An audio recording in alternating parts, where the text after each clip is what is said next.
All right, cool. We are live. So let's see.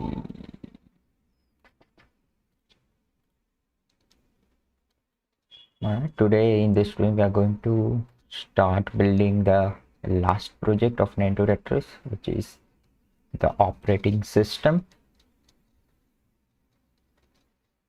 And it is just made up of just different modules. So let's see which modules we need to create.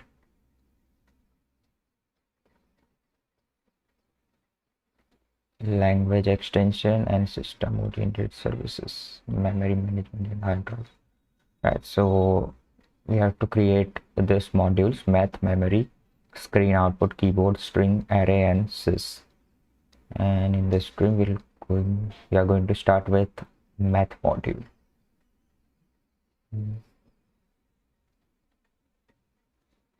Let me open up the math module.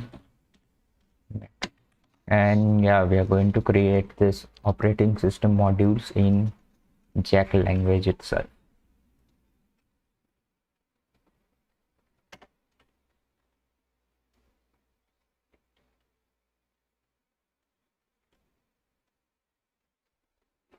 It would be better if we had syntax highlighting for this module, isn't it?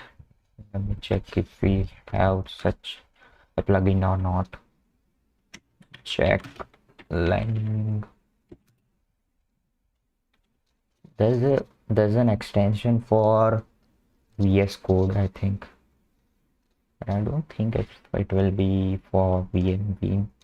Let's just check Jack language from Nand to Tetris Vim extension.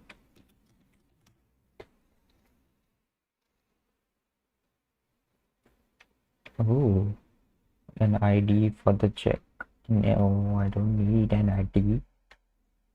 I need Vim space Vim.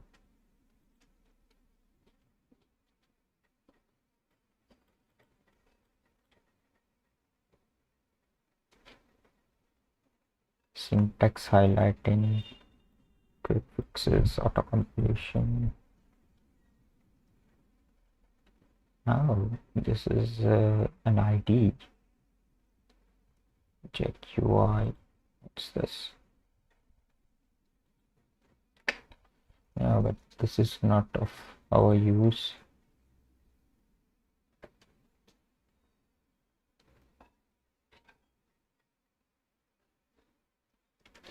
What's this?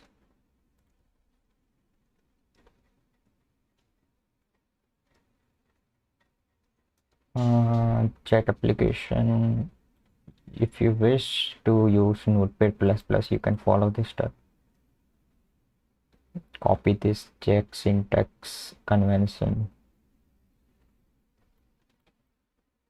Oh, they have provided syntax conventions, but this is in XML format. How do I import this in Vim?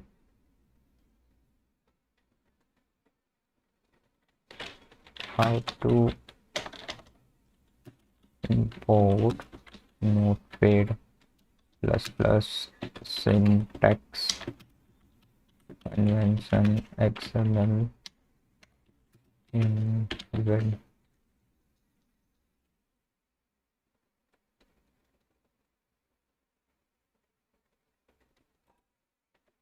This is the opposite of what we want. Is asking for Vim to Notepad++.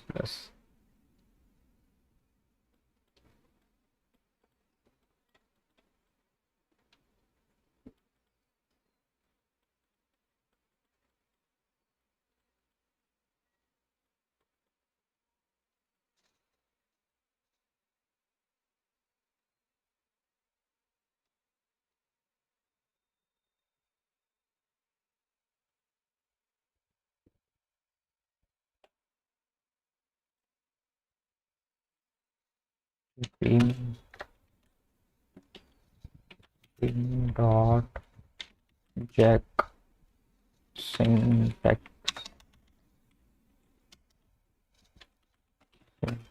highlighting. Oh, we do have. Awesome. This guy has provided Vim syntax highlighting for Jack language. Great. What do I have to do? There's another repo.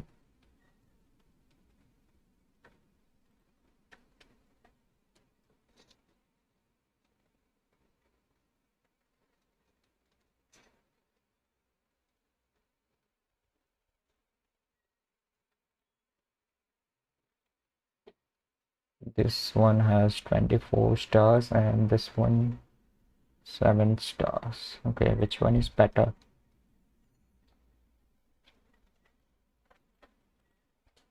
Vim Nand2Tetris syntax. It has syntax highlighter for HDL, hack assembly, hack virtual machine language. What's that? Oh yeah, VM code and check. Great. I think this one is maintained. When was the last commit? 2017.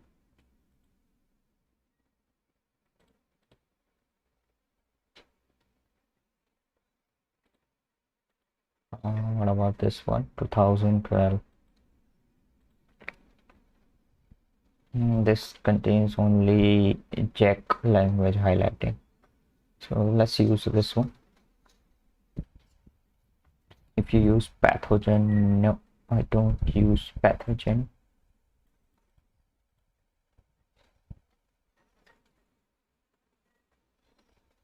What if I don't use pathogen? How do I install it? The fuck? Wait, I think I do have a Vim plugin manager installed. Check. Is it inside Vim? Plugged. What's that? Oh, I'm using plug.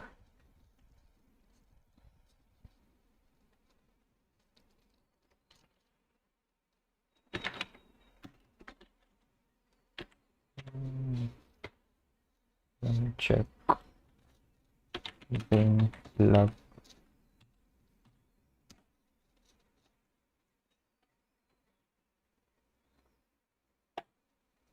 Yeah, I think I'm using this one. Vim plug.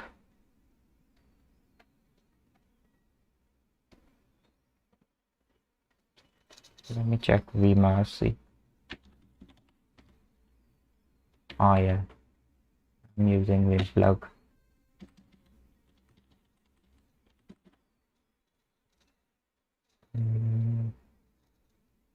Any valid GitHub is allowed.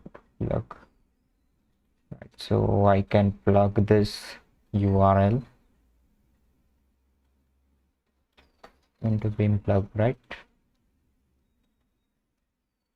Let me see. Plug.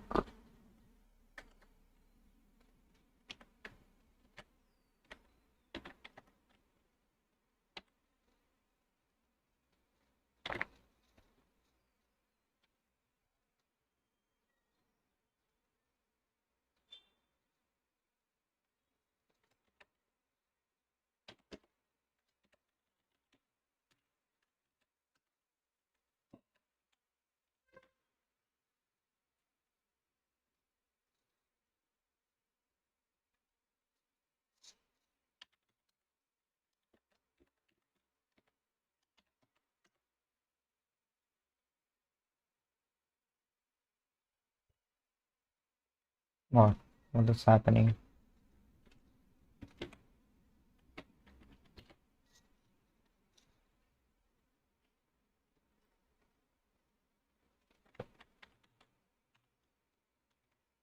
Shit, I hate this pants. I don't know how to work with. beam pens, music control, yeah, already installed. This one is installed now, I think. Let me check. Cannot write off. So what? Just it. Is it finished? Yeah, finished. How do I know this one is installed? Let me go to Nand2Tetris projects 12. Let's try to open up this check file and see if it works or not. Great, it is working. We have got the syntax highlight. Awesome. Now it will be easier to work with Jack language. Let me close all of this.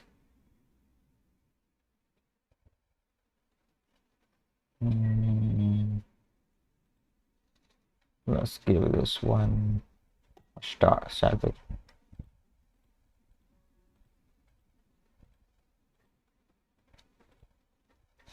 Don't need this and this. Right, so let's see now.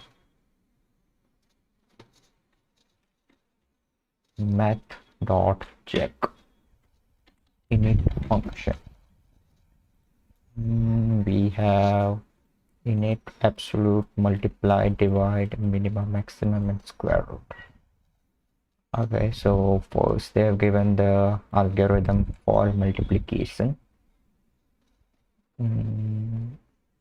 Right, then division, recap, and finally the square root.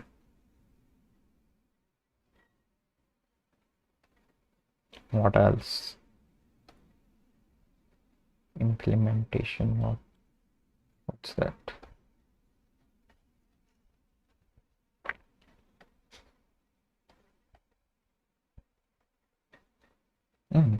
That's it. What's recap? Oh, this is for the memory. So that was it for the math module. What about init? Are we supposed to do anything in the init?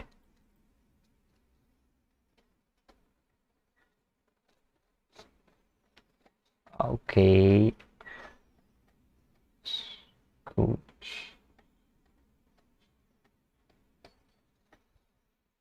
Let's start with multiplication then. Oh, this is the naive algorithm. Let's just script to the optimized one. Is this one the optimized one? Yeah, that was the optimized one. Sum is equal to 0, shifted x.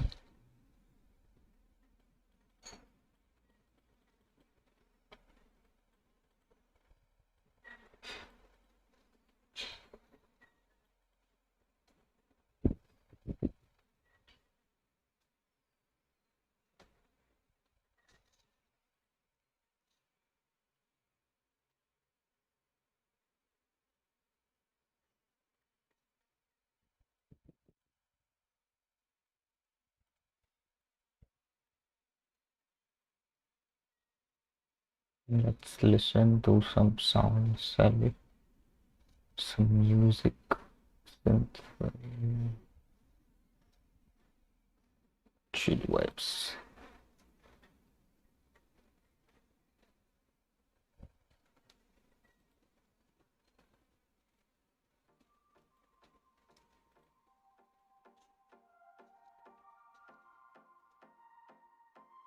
Okay, much better now.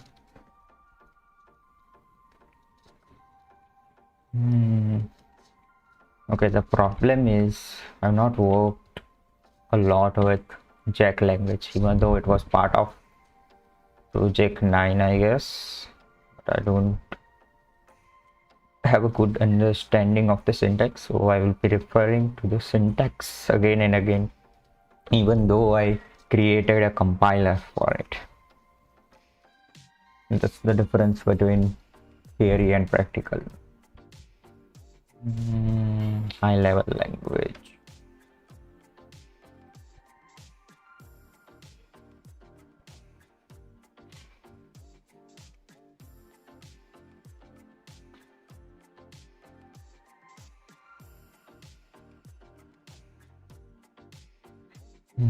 Let's see.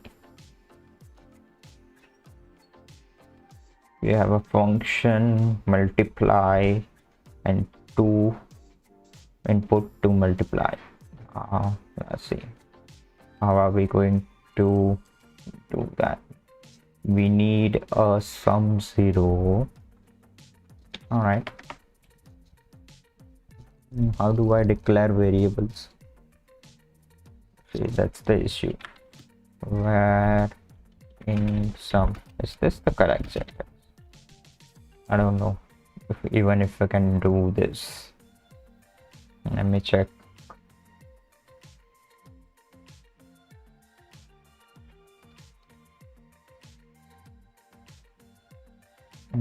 Oh yeah, I think we can't assign it like this, so maybe we can. I don't know.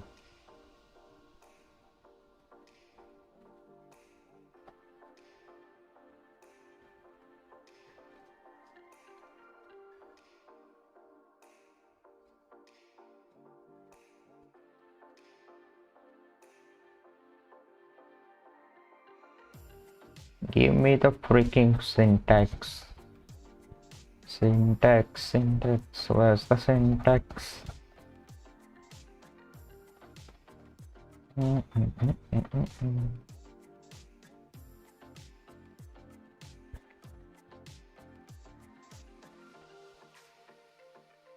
Yeah, finally.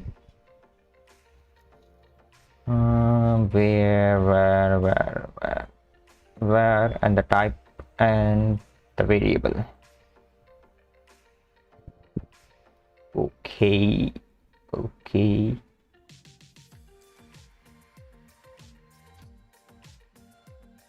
Primitive types, int, boolean,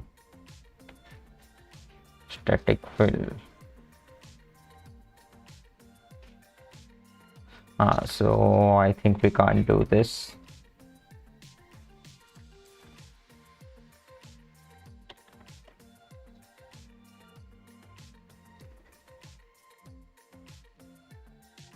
And then we need a shifted x variable as well, and it will be of type, I don't know, will it be an integer? Music, it is too much loud. Fuck it, let me kill the music.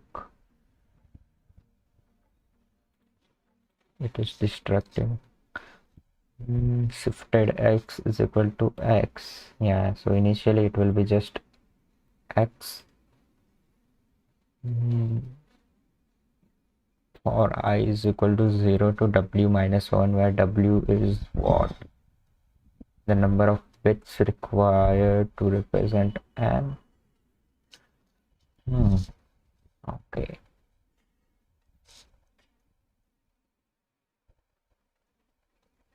What the hell? We need to create a method to obtain the ith bit of y as well. Uh,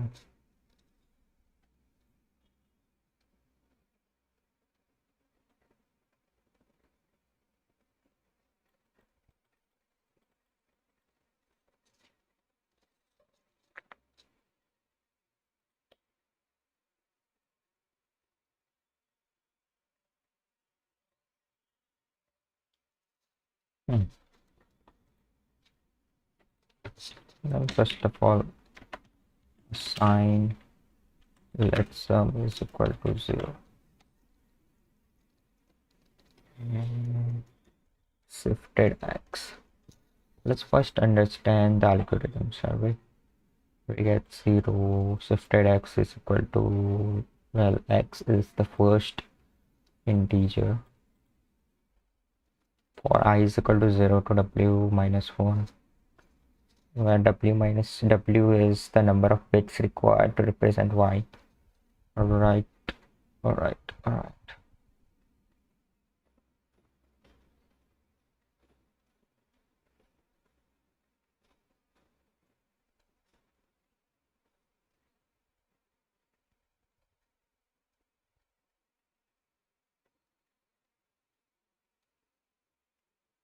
Okay, what we do here is we shift the x to the right, or to the left.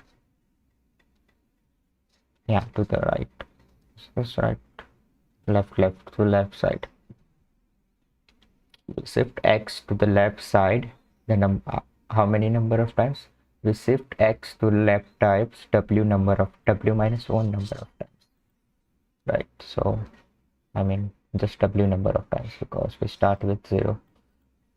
And if ith bit of y equal to 1, that means if this bit is 1, we add it. We add the sum plus shifted x. Okay. This is pretty easy. So the algorithm is not that much hard to understand, but the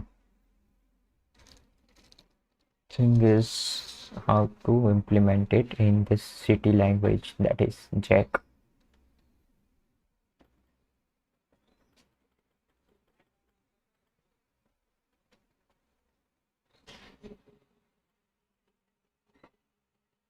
So shifted x is going to be, I mean, we don't need the bit representation of x, right? We're just going to add it. So shifted x is going to be an integer as well. Shifted x, right? Let's see. Let shifted x equal to x. It's going to be x initially. Now we need a for loop. For how does a for loop look like in this language? Wait the fuck a minute.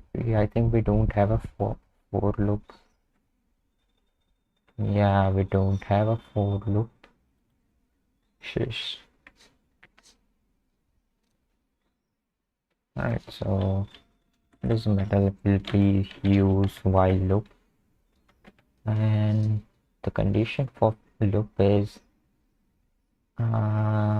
while w. Okay, the number of bits in y.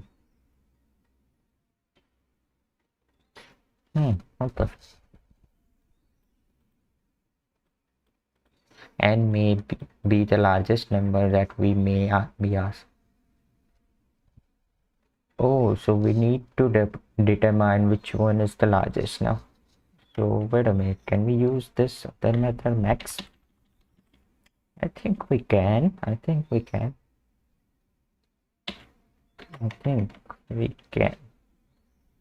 So let's see. What we need is number of bits of the maximum number, the number which is largest of these two, either x or y. Okay, right. So first thing, we need to figure out which one is the largest. The second thing, we need to get the length of this. Not the length. What the hell?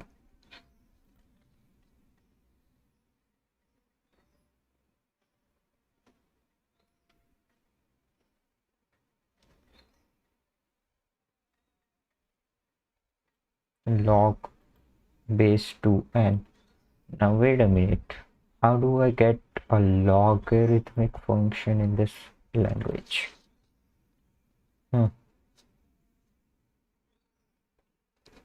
Wait a minute.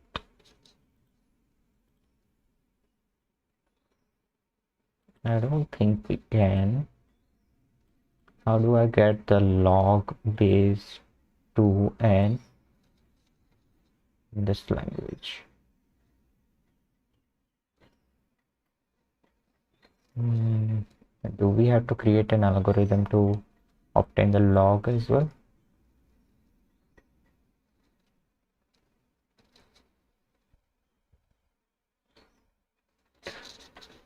let's first of all get the max number. In max n, let's call it max n, and after that let max n equal to, we'll call max dot max, will pass x and y, right? So this will give us the maximum number out of x and y. So that we need to get the log base 2 of this particular number, so that we can loop that many number of times. Now how the hell am I going to get the log?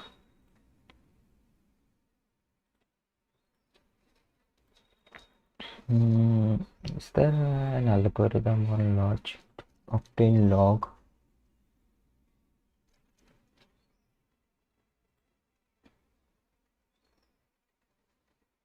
Wait a minute.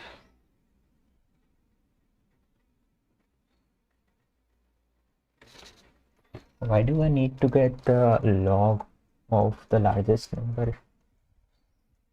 Yeah, I mean, in this case, x is largest, right? Okay. Why do I need to loop that many number of times? I don't get it. Don't we have to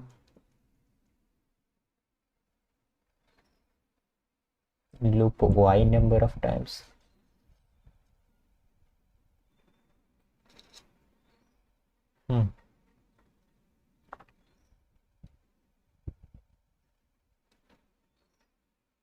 So let's see, in the first loop we'll print this first line, right? I mean, not print, but basically we are just shifting that many number of times. So let's see,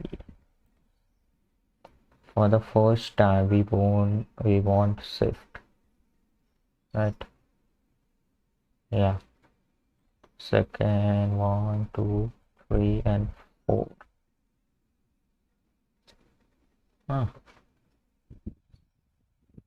Why do we have to loop w minus 1, where w is the bits of largest number?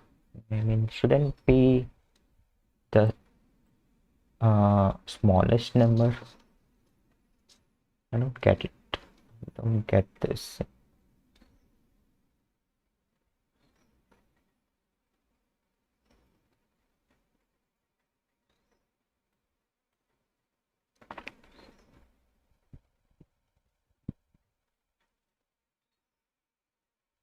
I mean, in the examples they have given, they have just shown us just a single example. It just doesn't make sense to me. And with the largest number that we may be asked to multiply.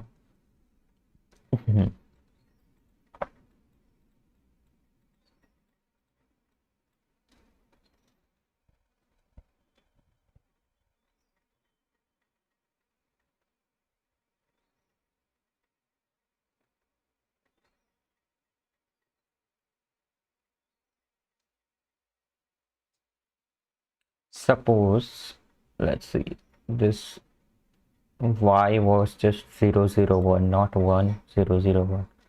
Then what will happen in that case?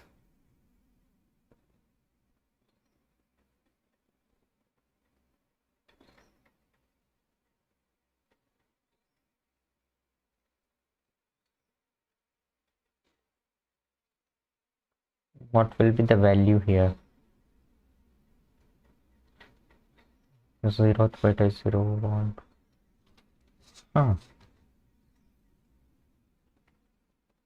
Yeah, I think there's something going on with this multiplication of w bit numbers.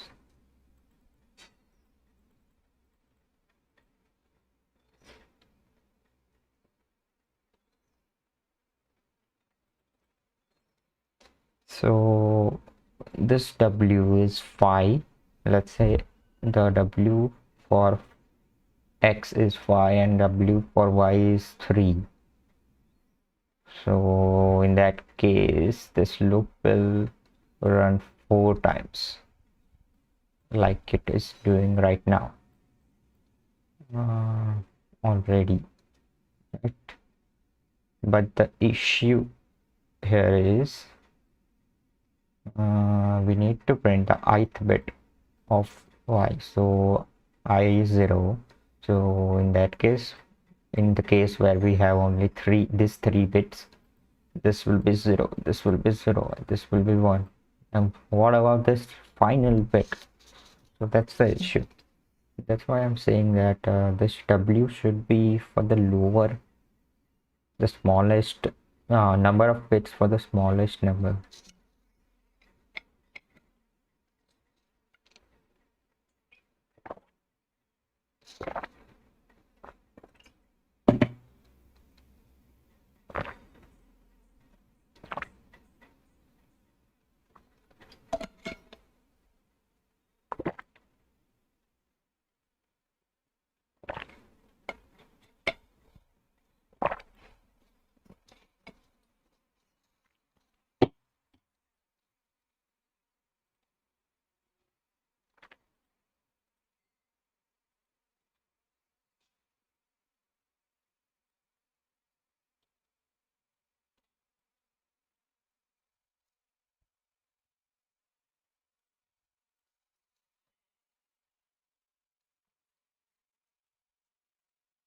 Hmm.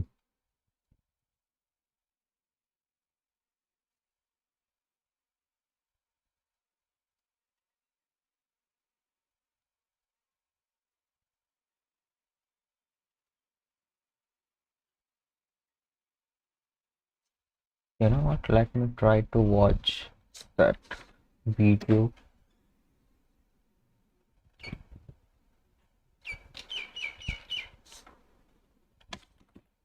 Nand2Tetris.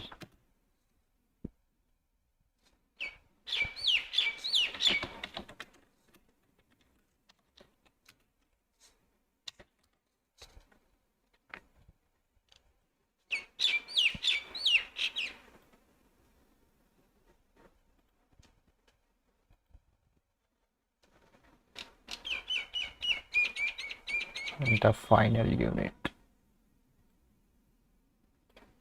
Not the 7th one, the 6th one.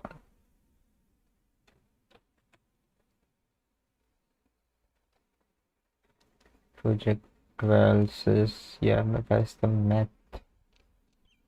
Yeah, it's here. But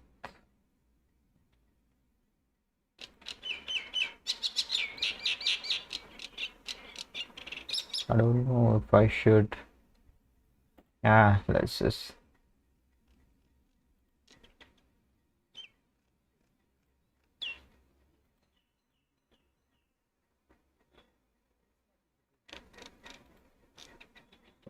It's done with mathematics.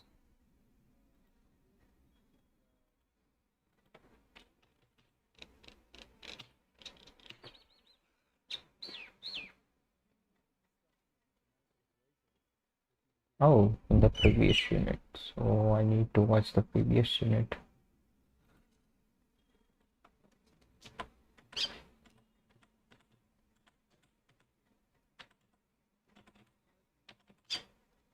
Yeah. We know efficiency matters, but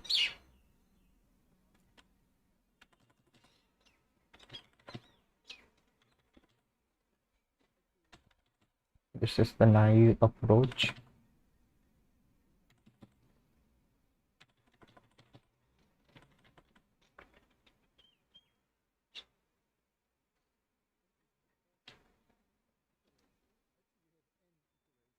That's the freaking efficient approach.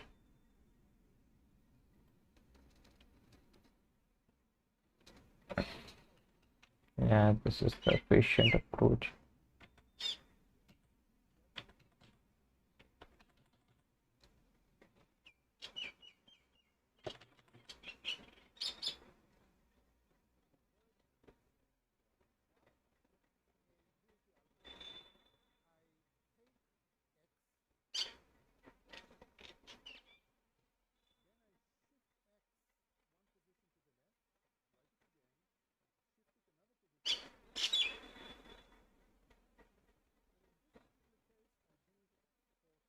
Why 4?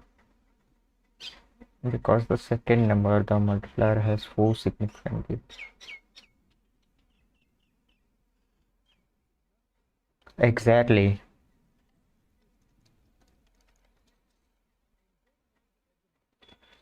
See, that's what it says. We need to print this x, the number of y number of bits. Right? Why is this algorithm wrong? So let me check.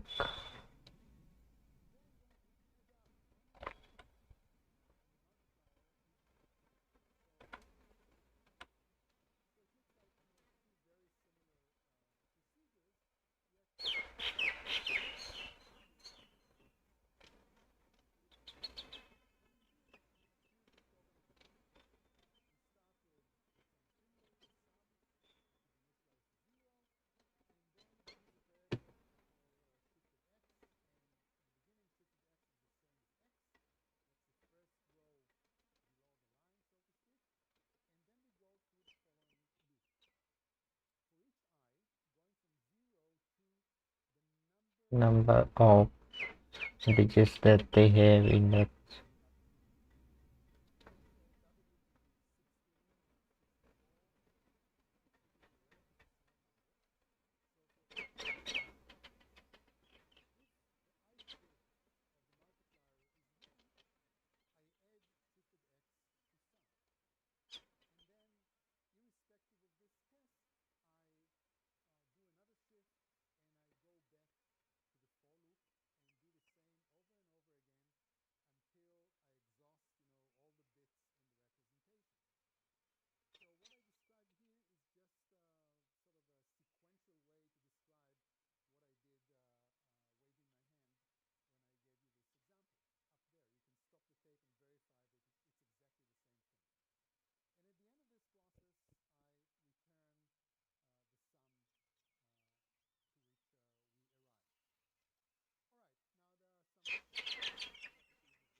oh wait, oh wait, I think I have an idea now.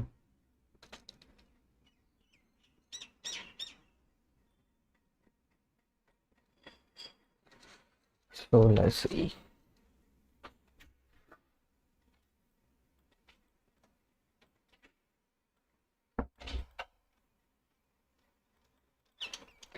Oh, so they are not saying that this W should be the bits of the largest number out of this two.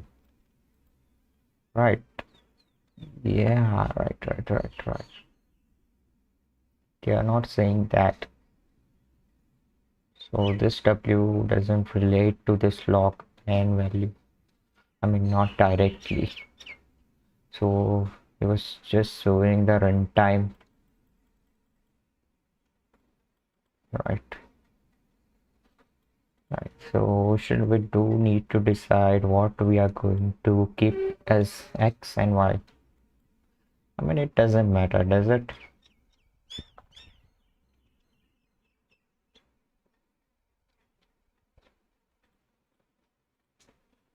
And if that is the case, do we even need this max n? Yeah, I think we don't need this max end. So for now, let's just comment this.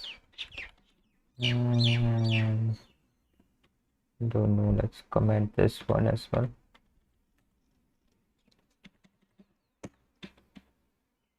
So now we still need to get the number of bits of y.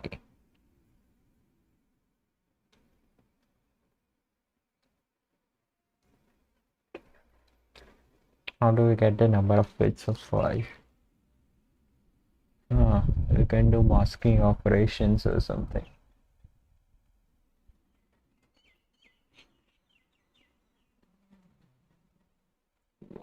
No.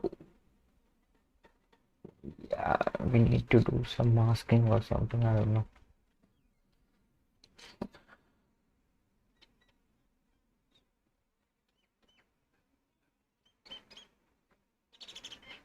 How do I get the bit representation of 9 log?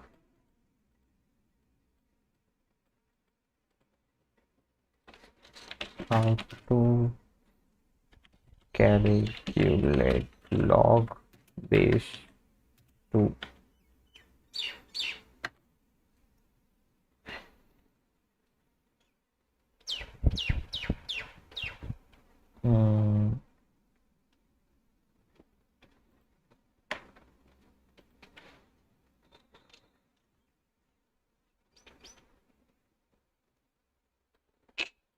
I don't want to use a log method. I need what does it do behind the scenes?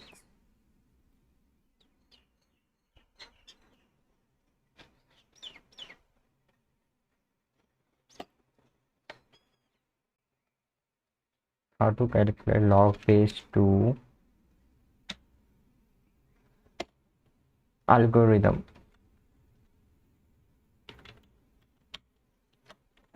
Algorithm to calculate log base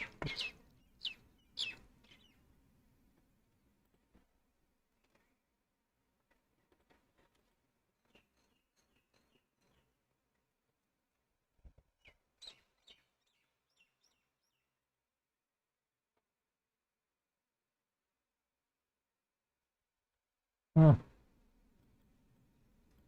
What the hell? Taylor series and shit.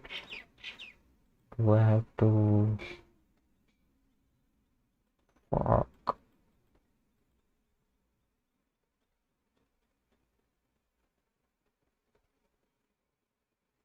What's this?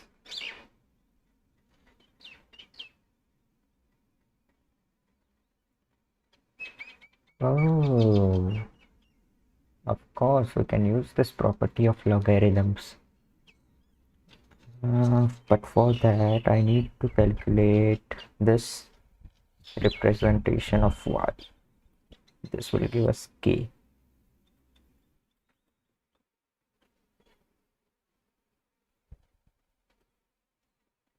How do I get this form of an integer? Can I even get that form? Let me check.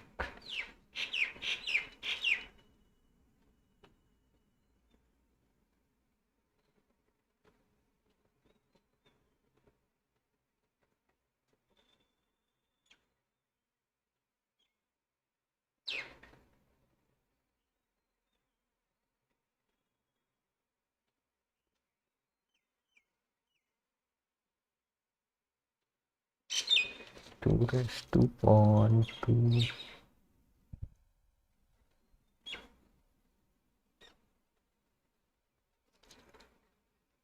Two raised to 2, 2 raised to 3, to the 4 to the 8.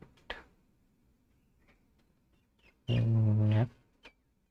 2 raised to 4. So let's see. I hate this. I need to get I is equal I Let I equal to 0.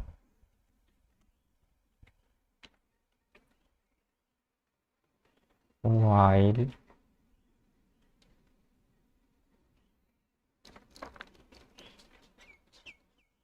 so is what I need to do in this while loop.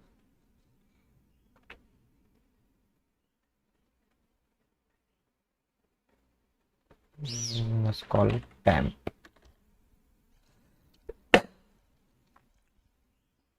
Temp equal to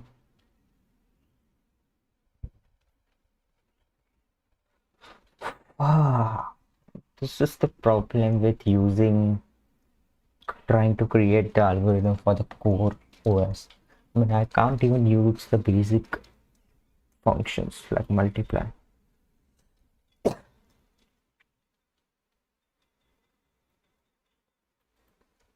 I mean, I was thinking of, so here's what I was thinking. Let me write the thing in comments.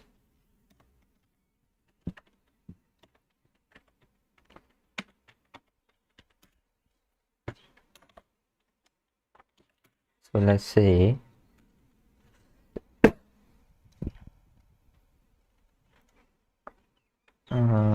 y is equal to 9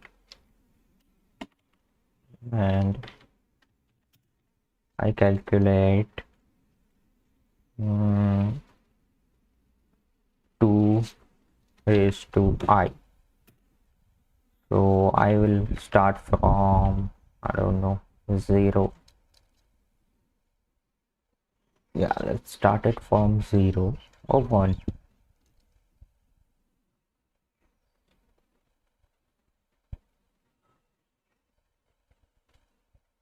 Yeah,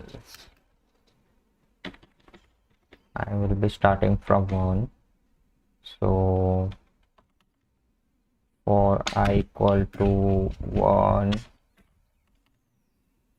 2 raised to 1, 2. After that, we'll check if let's call this 10. Check if 10 is less than y, which it is.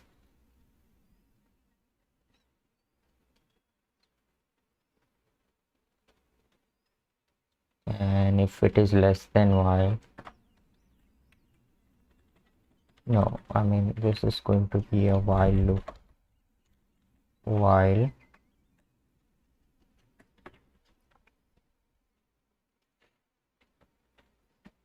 temp is less than y,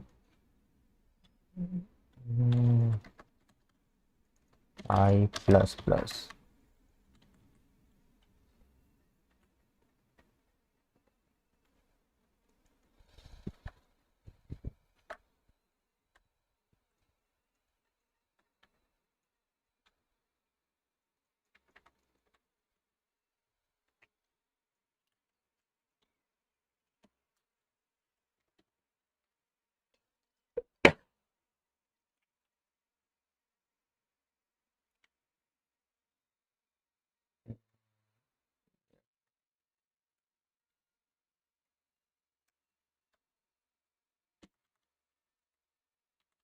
For I is equal to 1, I is equal to 2, and I equal to 3. When I will be equal to 3, it will be 2 raised to 3 is 8. It will be still less than 9. But for I is equal to 4, is it 16? 4 is 16, yeah. So in that case, will come out of this loop, and that's exactly the number of bits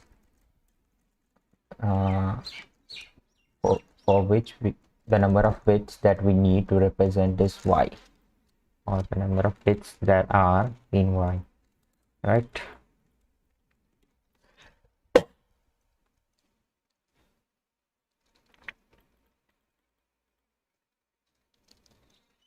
How about when we have y is equal to 8? To represent 8, we need 1 2 4. Yeah, we need 4 digits, right?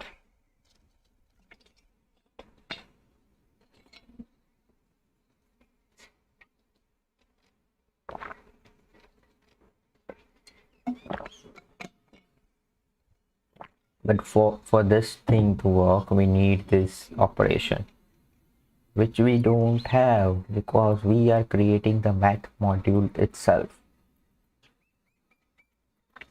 This is insane. Therefore, we can't use it.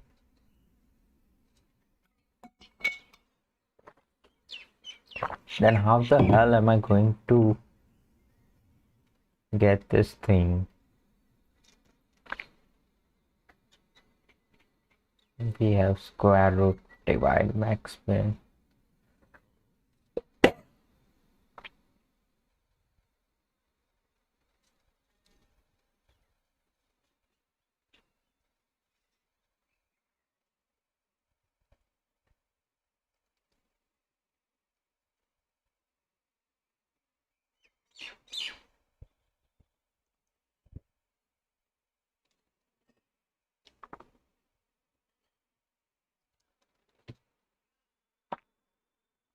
Fuck.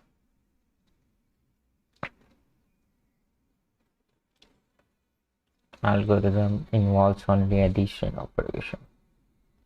Yeah, but how the hell am I going to get this W value?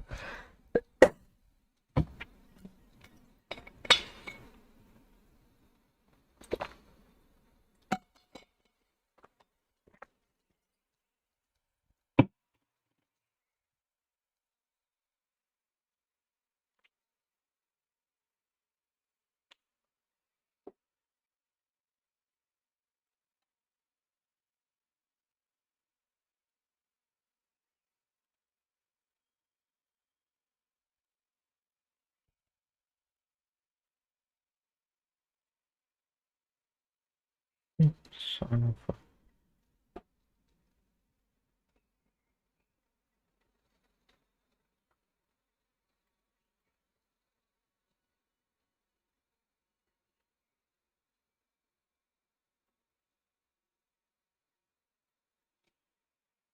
Can I use the module itself in its own implementation?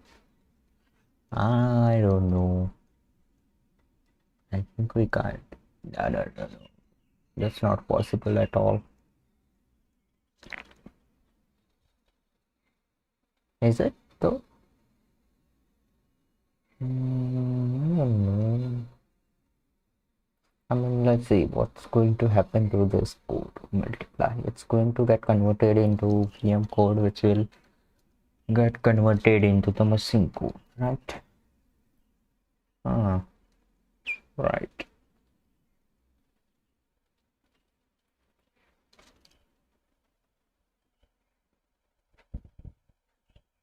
Nah, it won't work that way.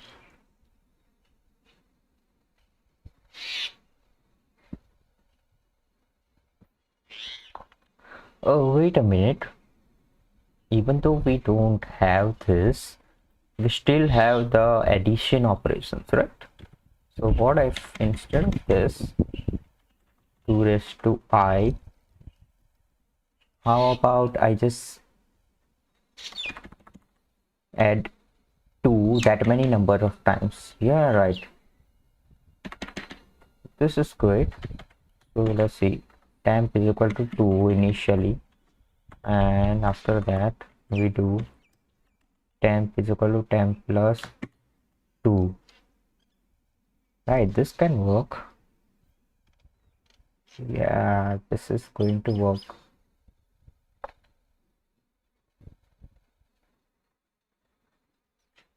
And you know what? We can implement this logic inside this while loop itself. I mean, we don't need to have the second while loop. This while loop is going to run this many number of times, right? So let's try to test it out. So what if the y variable is 8 and the temp is 2? So it will go inside this while loop, and yeah, the temp is less than y, so we'll increment I. Wait, what's I here? Let's also write I equal to 0. Initially I starts with 0. Let me get rid of this. So we increment I. Wait a minute, we don't even need I now, right? Yeah, I think we don't need I. So let's get rid of it. What we do is temp is equal to temp plus 2. So now temp will be 4. So this loop will run once when temp is 2, second time temp is 4, third time, wait, this is not correct. It can't be 6, and third time it should be 2 to the 4 to the 8. Yeah, it should be 8 this time. Yeah, of course it is going to be 8, right? Or is it?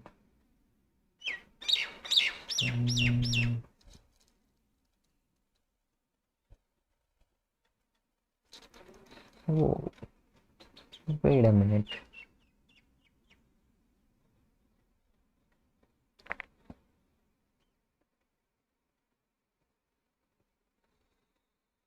Yeah, this should be, it shouldn't be 2, this should be temp. Oh, yeah, I think this is going to work. So initially temp is 2, second time temp will be 4, third time temp will be 8, 2, it will go inside the loop, it will become 4, it will go inside the loop, it will become 8, and it won't go inside the loop.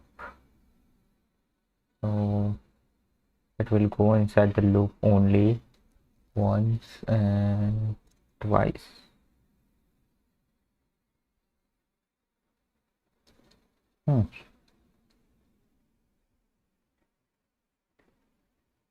Is this what we want? I don't know. Let's start temp with 0. Inside this loop we change the value of temp to 2. No. Nah, this is not.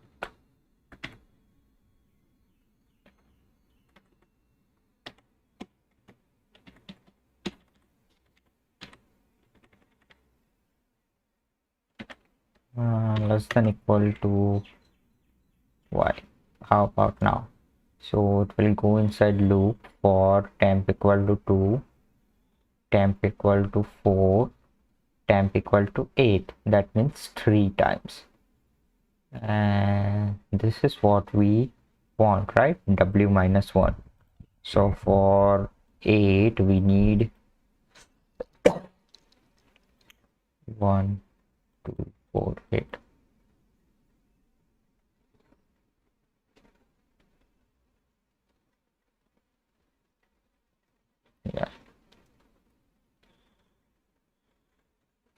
Yeah, this is correct. This is correct.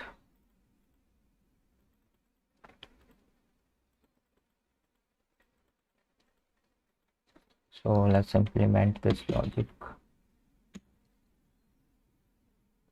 And let's not call it temp, let's call it, what should we call it?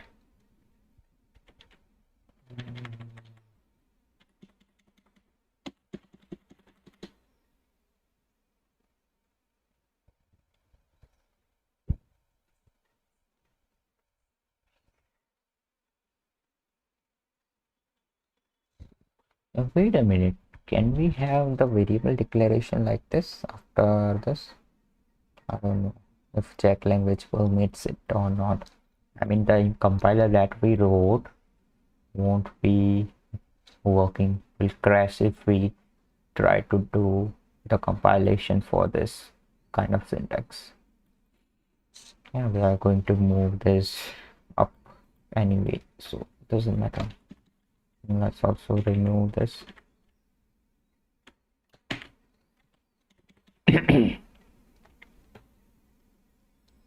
We don't need I, right?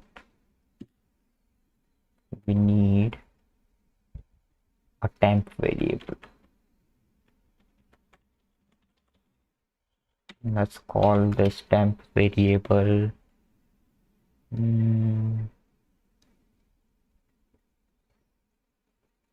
yeah, let's just call it W as per the algorithm.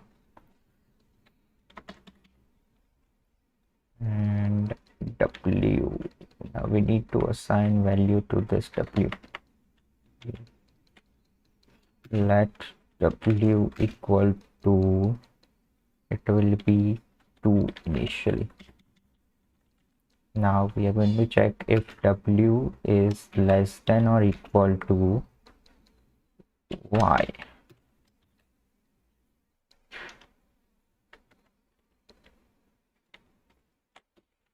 If it is, we do temp is equal to temp plus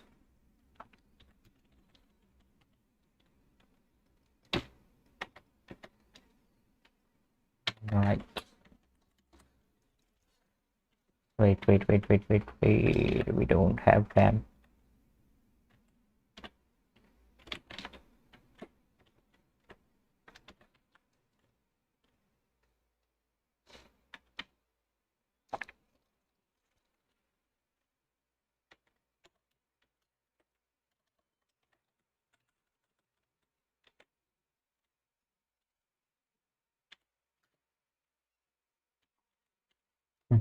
Okay,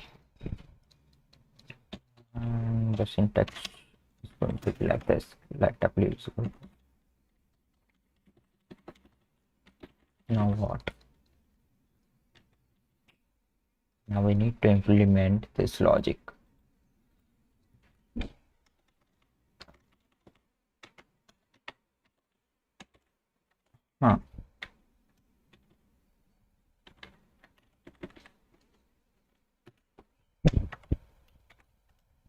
If now we need to get the ith bit of Y, so this is going to be a bit complicated. Let's see, what did he say about this thing?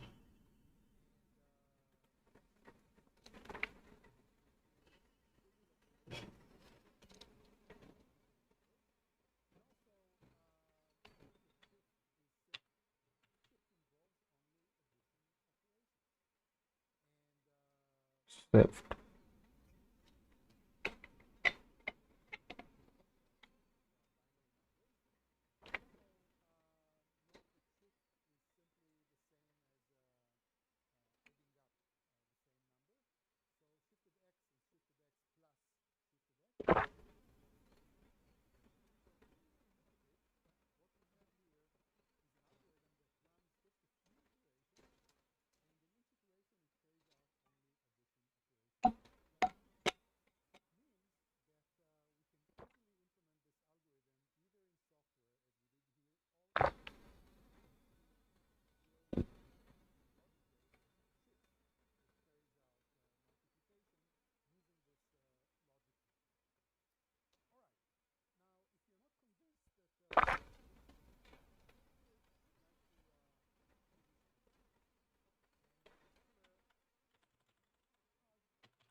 That's it.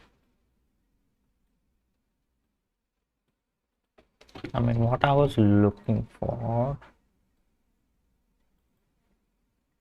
Wait, we still need to do the shifting operation, right?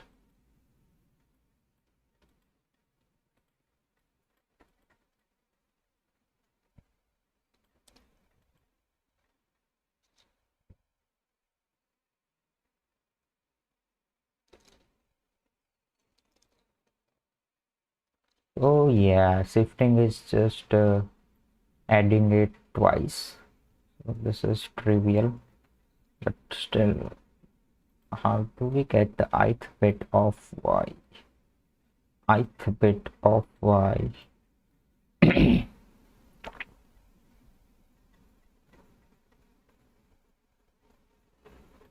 Hmm. Let's think about it.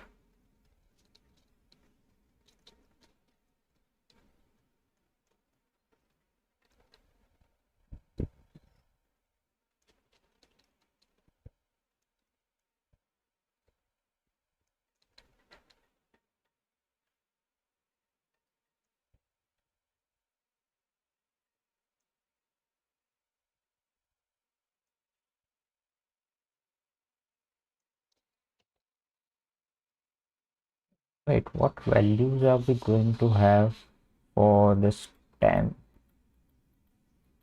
So it will be 2 initial, right? And after that it will be 4 and 8. 2, 4 and 8.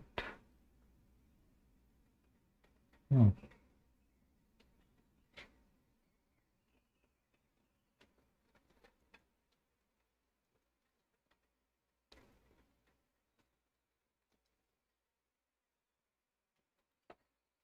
For 9,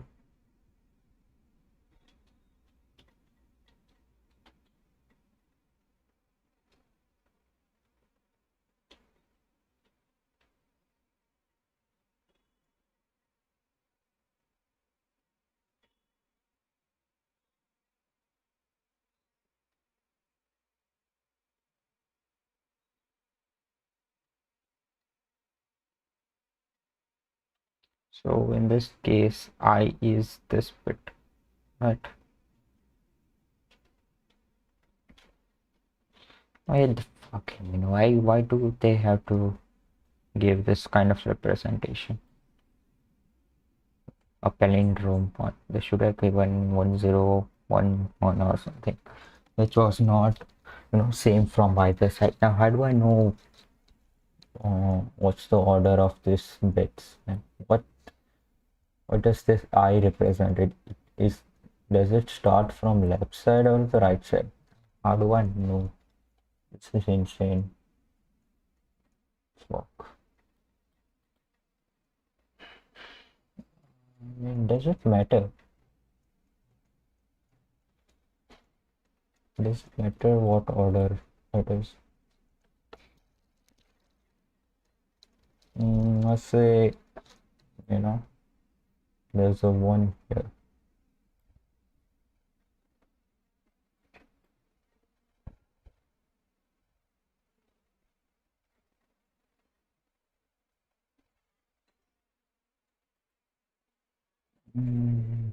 I need to check it out.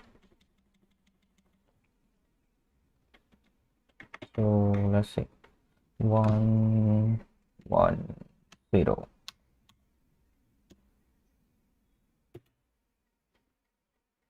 Let's just do it for 1, 0 and 1, 0. What's this? 1, 0. This is 2. So the multiplication should get us 4, right?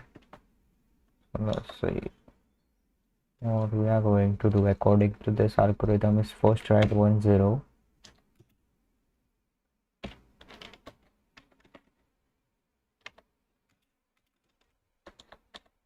1, 0, 0.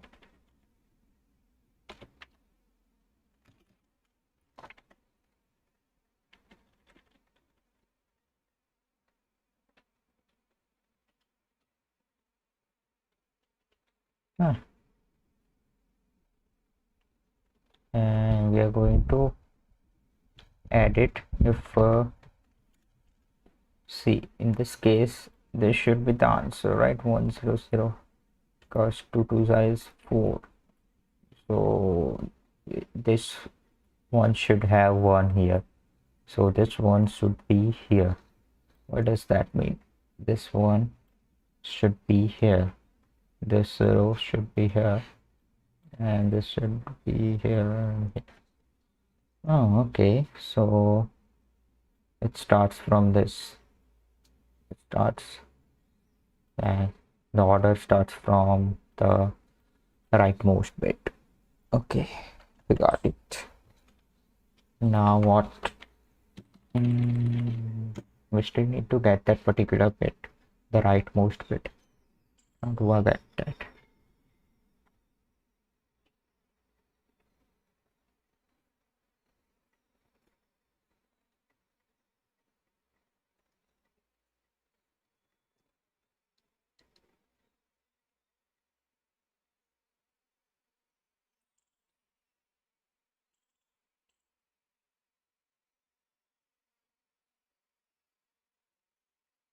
Hmm.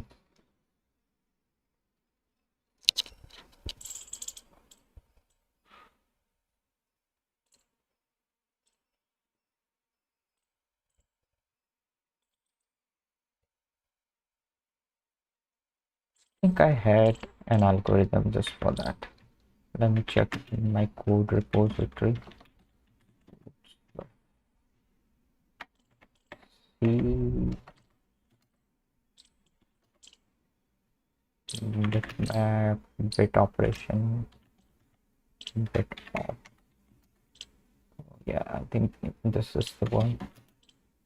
Main.c. So bits. So what am I doing here? Yeah, I'm using a filter, which is what?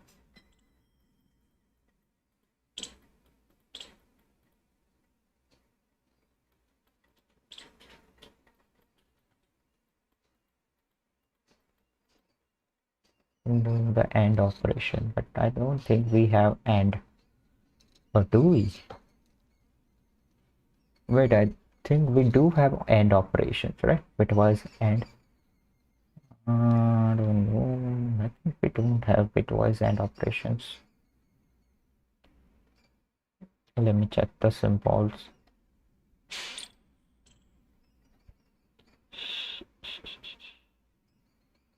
Where are the symbols? Where are the freaking symbols?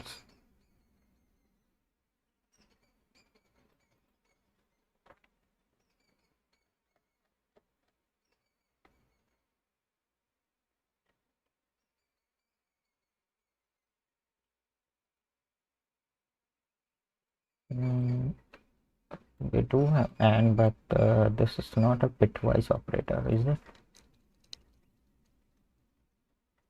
Yeah, it isn't a bitwise operator. Sure, can we use it?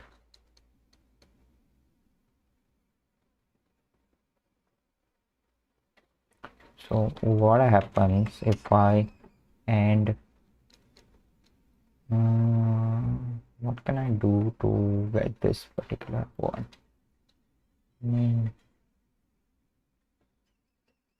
If I end it with 1,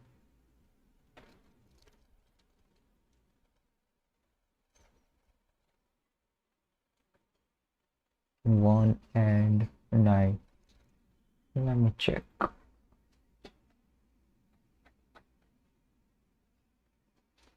Not this one. Assembler.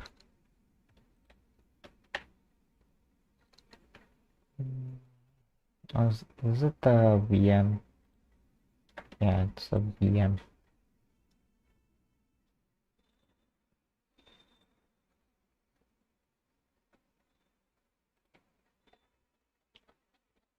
Where are the arithmetic operation? I just need to check what and it does.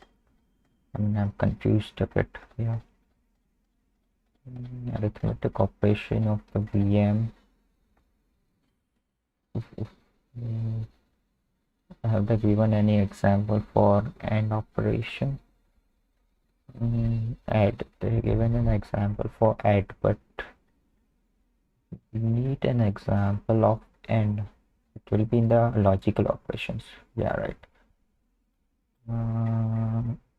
And x and y. If it is 1.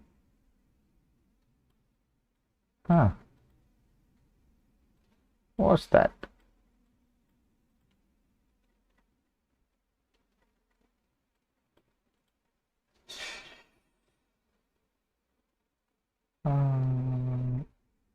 This is insane.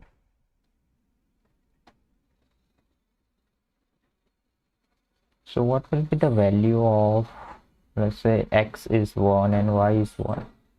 What is the value of AND? So it returns a Boolean value, I mean 0 or 1. Does it do a bitwise AND operation or the, no.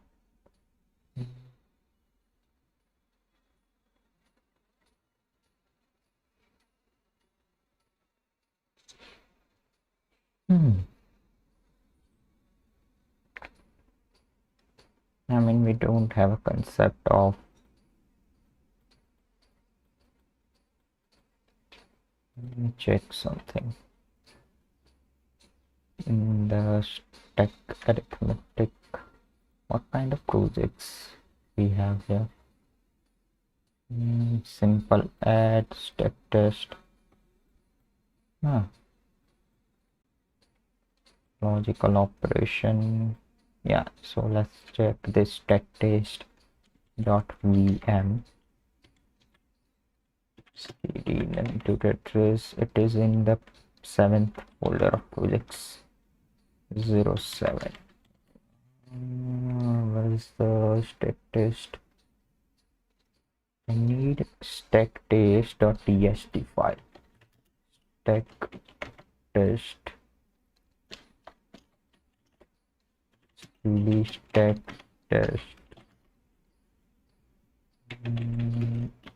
stack test.txt. No, let's open up the compare file first. Yeah, right. Nope, better. It just gives us the values back. I mean, let's check txt file now. Okay, doesn't provide us with much information as well.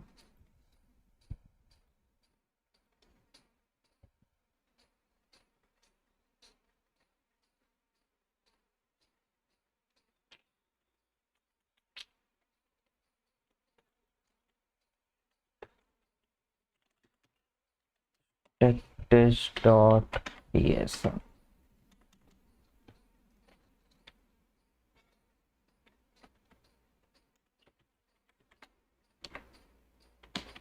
No AND operation. Yeah, we do have AND here. What do we do in the AND operation? M and B. So I need to check the assembly functions now.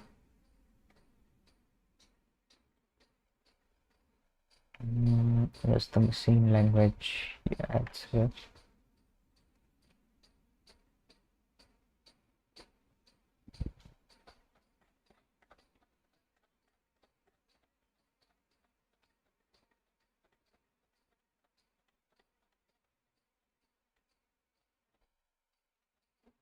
Just need to check what AND does. The AND operation. It's here somewhere. A instructions, C instructions. Yeah, it's here. What the fuck does it do?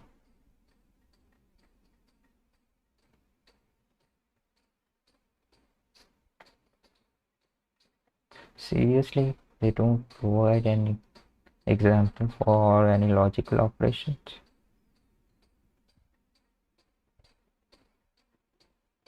Now, do I have to pick into the hardware now? Insane.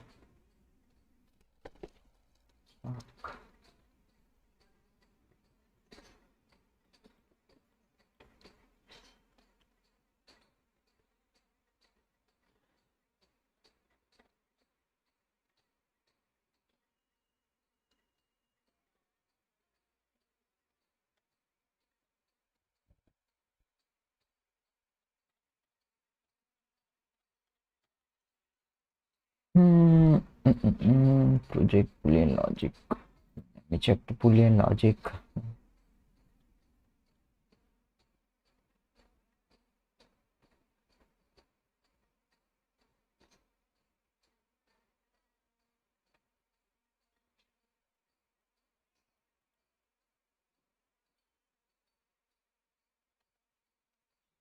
Yeah, I know the Boolean logic for AND. It works on the bitwise thing. Oh man, I'm pretty confused. So in this case, this will have the integer values like 12, 13, 14. What will be the result of this? And do I need to run it to check? I think I don't have any choice.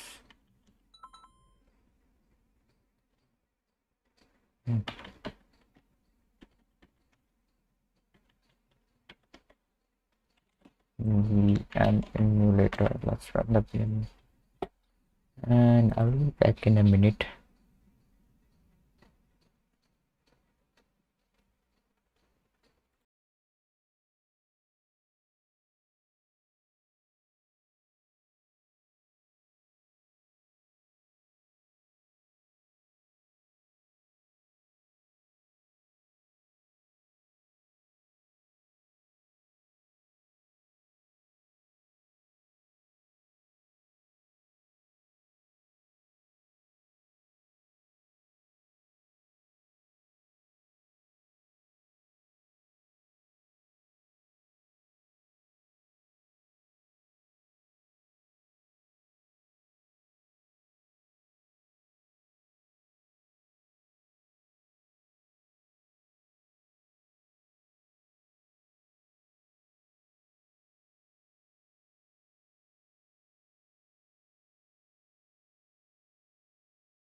Hey, what up, man?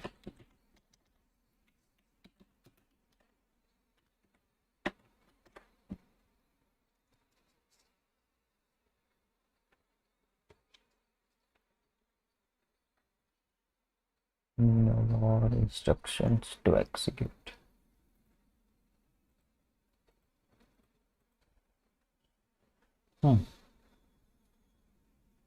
So,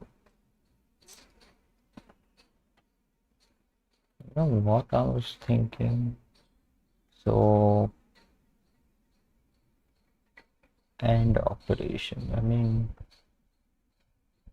what does it do? What does it do?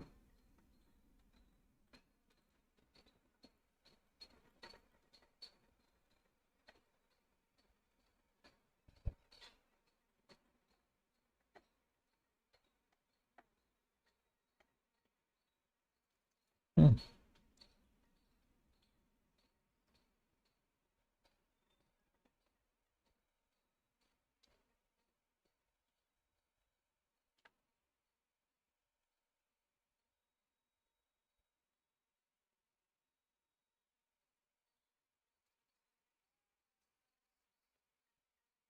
I mean, we don't have Boolean variables, Boolean keywords in this assembly code.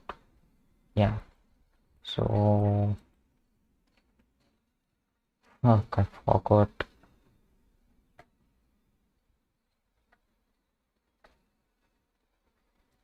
I have to go to the basics now.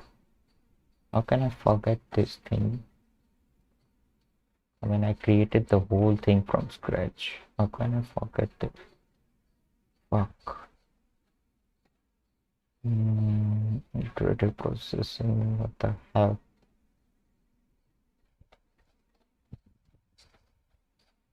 What the fuck does this end return?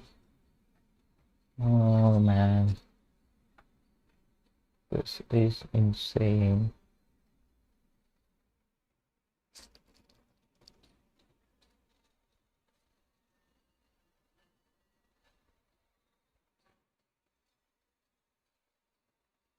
I mean, yeah, in the machinery of the hardware, the language is designed so that it will give the end of the individual bits, right? It will give the end of the individual bits. Wait a minute. I think I might have an idea.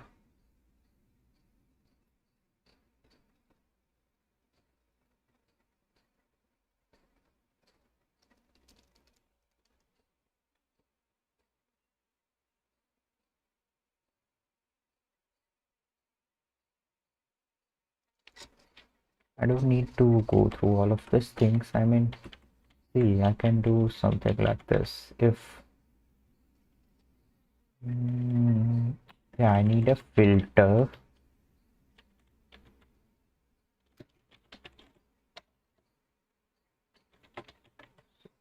It will be let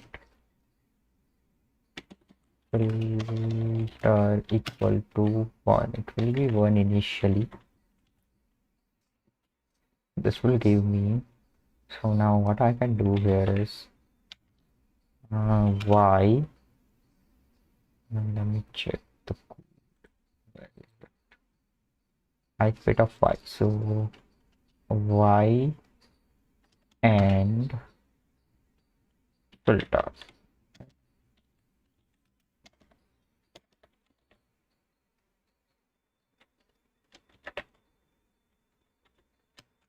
This is either going to return. So if filter will be 1, so we have in the 16-bit representation that will be 1 at the first place only.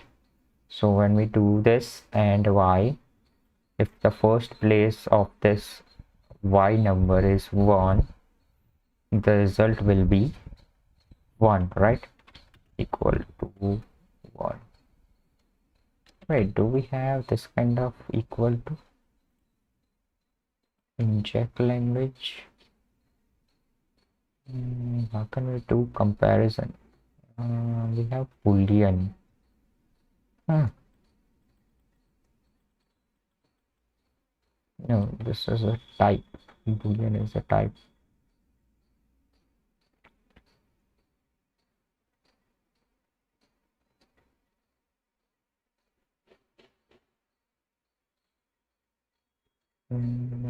We do have operators like equal to, right? Assignment and comparison operator. Huh. Assignment and comparison operator is the same thing. What the hell? So you're telling me I can use it like this? Yeah, it's because we don't do assignment here. So this will be a comparison operator in this case. So yeah, and if the first place is 0 in this case, this will be 0. I think this is going to work. As per the algorithm, what I need to do is add the sum and the shifted x. So I can do it like this: sum is equal to sum plus shifted x, right? Yeah, I think this is correct. And after this, we'll do shift.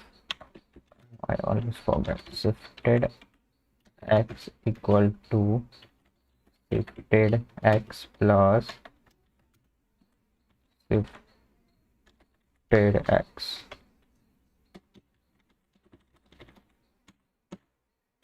I got the algorithm working. Oh yeah, I still need to change the filter. So let filter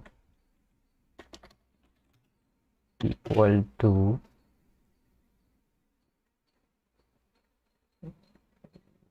wait a minute, so it was 1, it should be 2, 4, 6, no, not 6. So to get the first value I need 1. To get the second value there should be 1 here. For 2 there should be 1 here, so it should be, this is 4 and 8. Huh.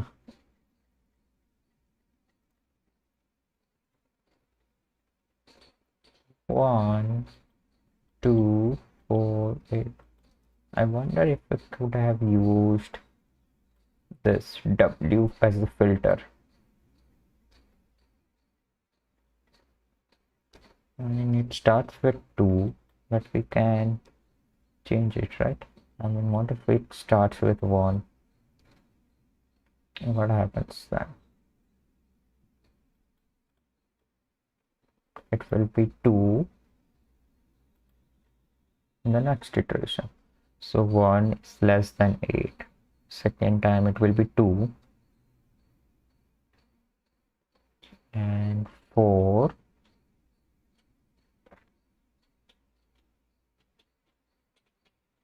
Hey, yeah, we could have used this W as well. But in that case, this should be less than. So let's just use filter. Let's get rid of W.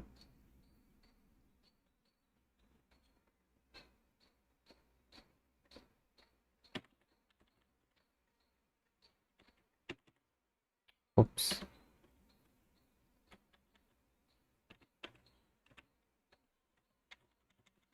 Here, instead of W, we will use filter. And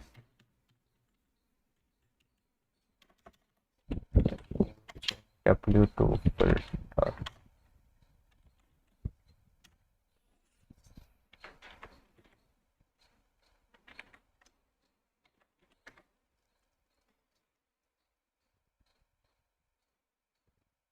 Okay, I think this will work.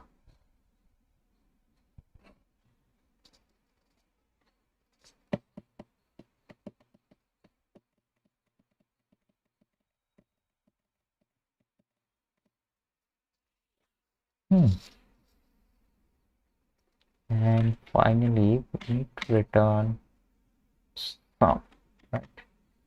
Return sum. Wait, I think I can't write it like this. Do I have to write to return? Or just return?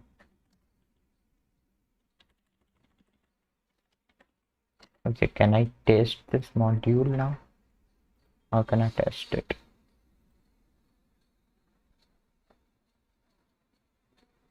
How can I test this freaking module? Uh,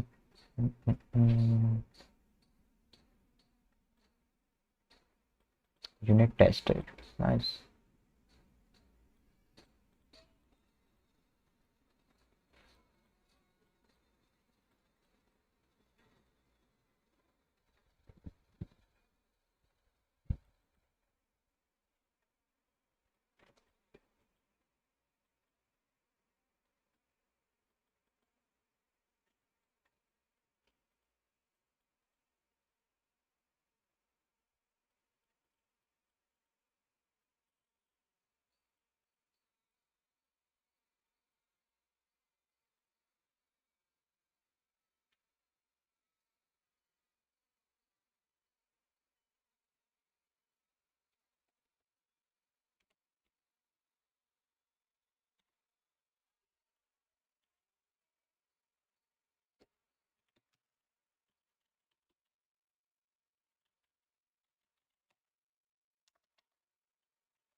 Coincide 12.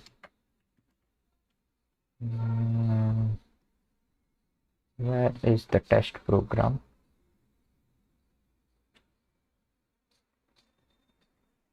Supply test program. Yeah, where is it? Oh, it's here. Let's met test. What do we have inside met test? Okay. So let's copy the Math.jack in the math test, right? And what do I need to do now? Compile the directory using the supplied. Okay, so let's compile it using tools and check compiler. Okay, and I need to pass math.test. Oh,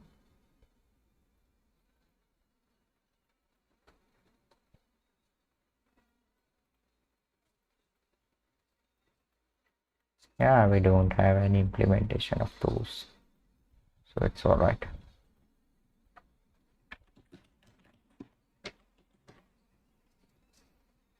Let's try to run it in the emulator.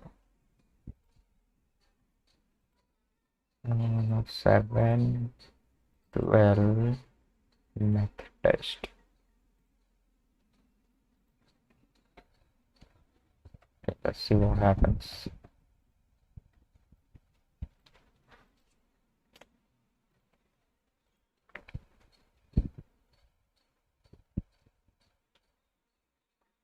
Wait a minute, no. We do have a test file as well, right? Math test, yeah, we do have a test file.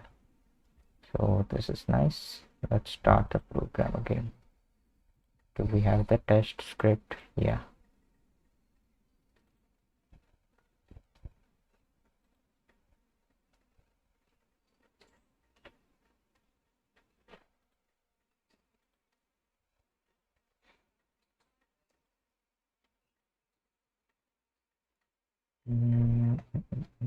Should I increase? Yeah, let me stop it. Program flow, no animation. Make it fast.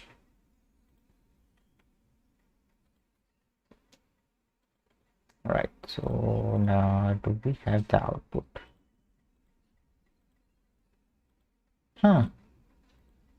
Yeah, so comparison. So what does this mean? I mean, does it mean that our implementation of math function is working? This no.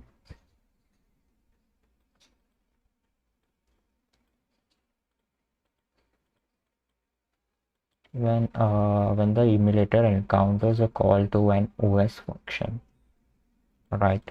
It handles the call by invoking a built-in implementation of that function. However, if the compiled directory contains a .vm file that includes a VM implementation of the function,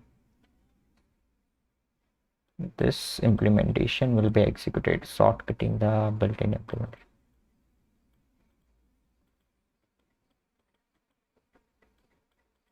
I mean, how do I know the built-in version was called and not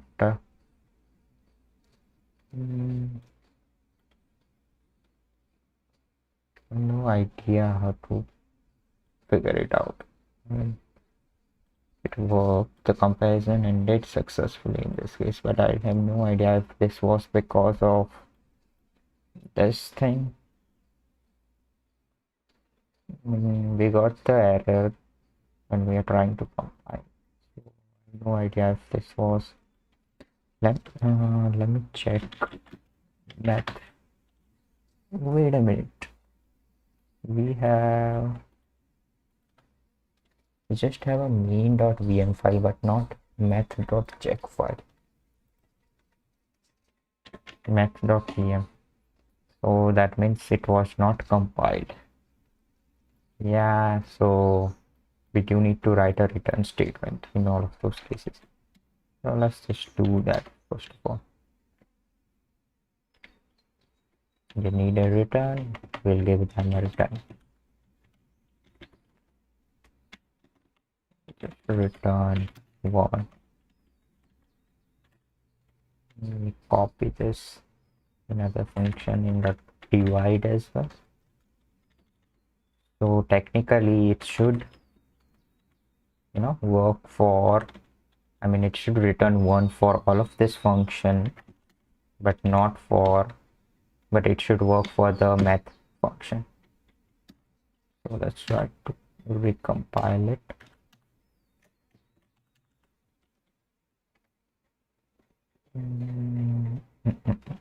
Wait a minute to go back.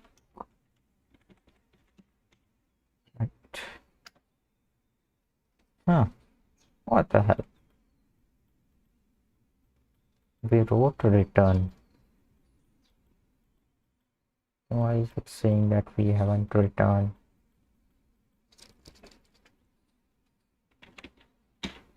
Did I not save it? Oh yeah, it's because I didn't copy it. You know what I can do? Can I create a symbolic link? Nah. That way I won't have to compile it again and again, right? And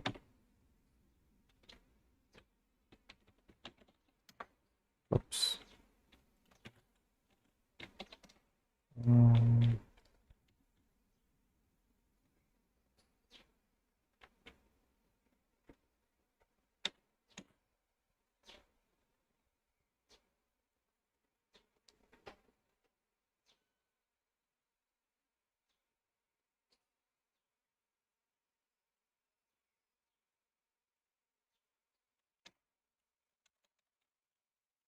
Let's go inside math test. Let me remove Math.jack and let's create Math.jack here.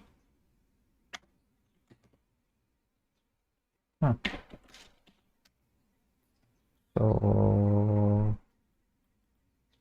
this is a symbolic link, right? Where is it?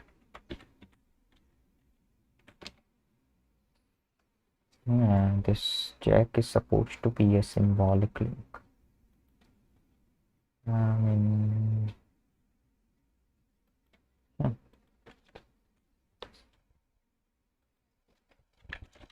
create a symbolic link to a file in Linux.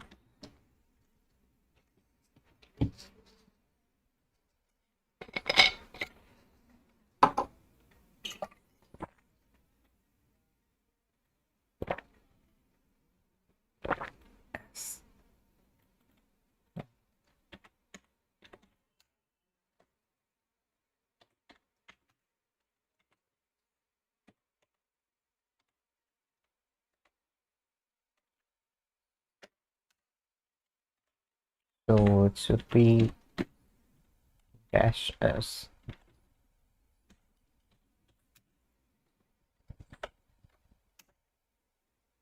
Let's check now. Yeah, so now we have a symbolic link. Now let's test if the compiler can compile it or not.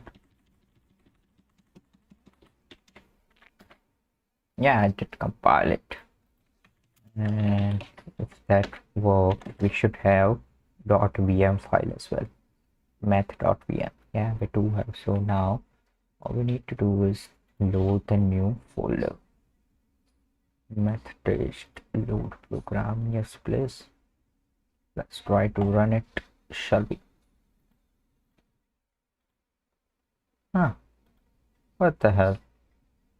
It is still running. Whoa. Whoa, whoa.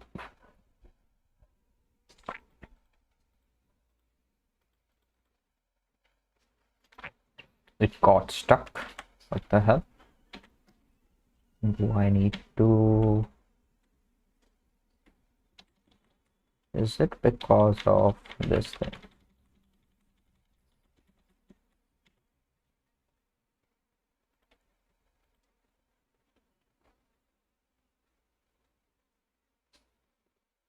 May have a syntactical error.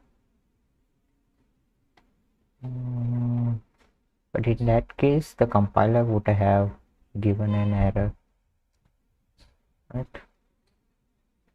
That doesn't seem to be the case. Although, I don't know. I mean, it is still running. Do we have the output? Yeah. Oh yeah, it's because I didn't even load the test file. So now let's try to load it using the test file.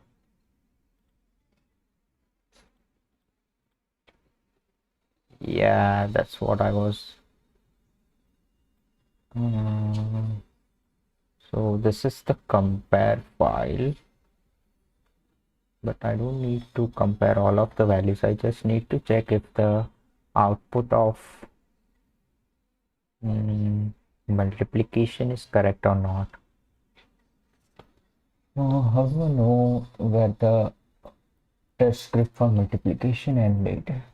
Let me check the test programs. Less main.check.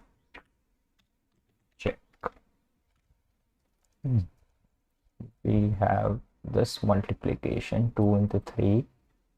It should be at RAM R0.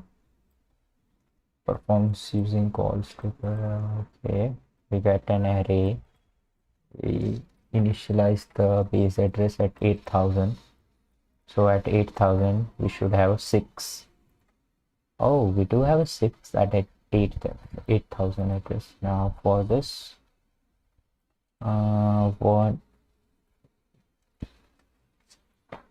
6 into -30, so -180. We are right. Wait, this is the compare script, not down. Oh, this is incorrect. So here we are just getting 2, whereas we should be getting 6. So let's see, let's try to fix it.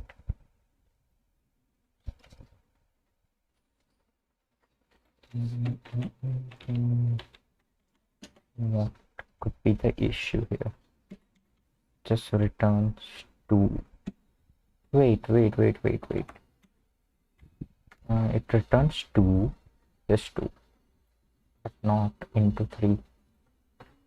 So what should the issue here?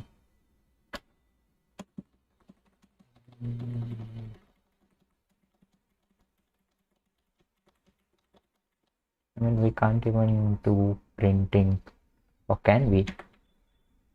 Oh yeah, I think we can do printing. So let's see. Let's try to, sum is equal to sum plus shifted x. Shifted x is equal to shifted x plus shifted. Let's try to print output dot. What method do we have? We need to check the API.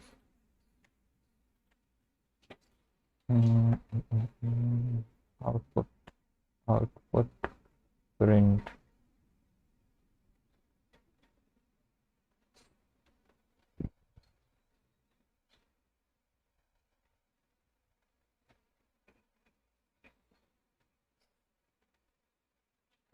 int. Yeah, let's use print and pass the sum.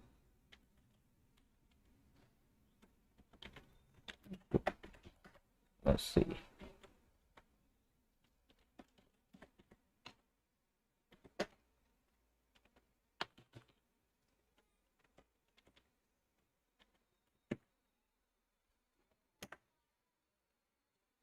Whoa. Yeah, I know why.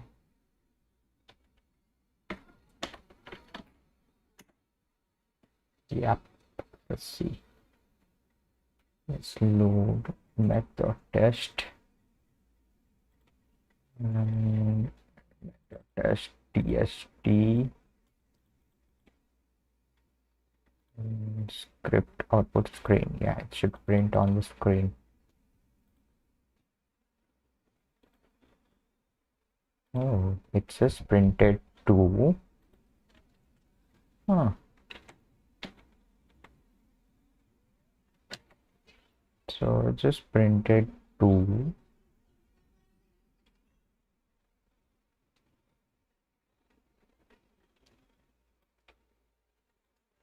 So sum was 0. Printed.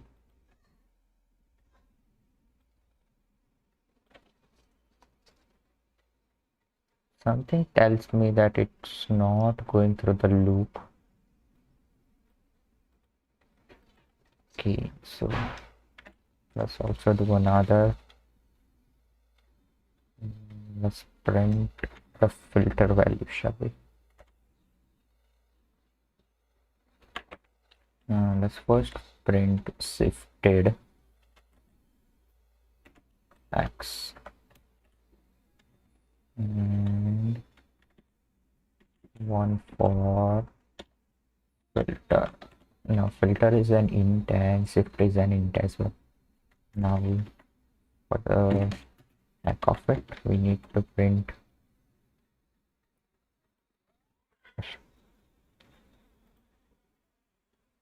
string.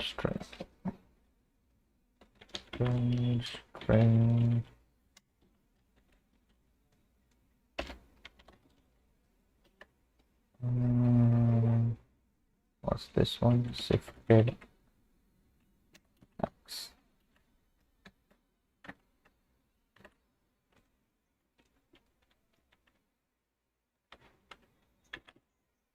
Filter.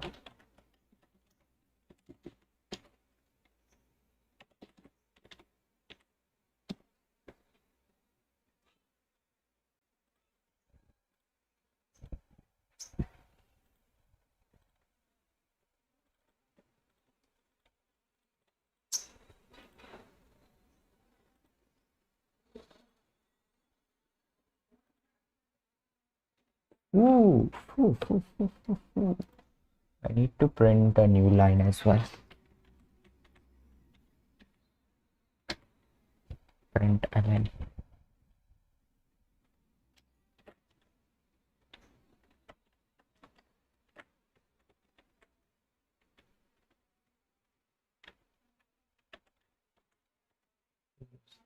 pi print ln. Yeah, this will print a new line.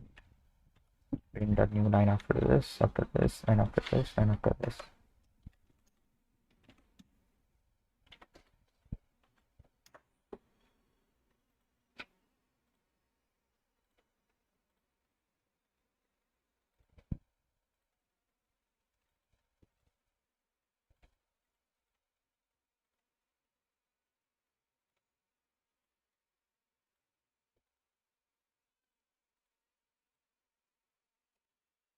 Wait a minute, where is 2? Oh yeah, obviously. The screen is buggy. It filtered out. It's not going to show us all the values.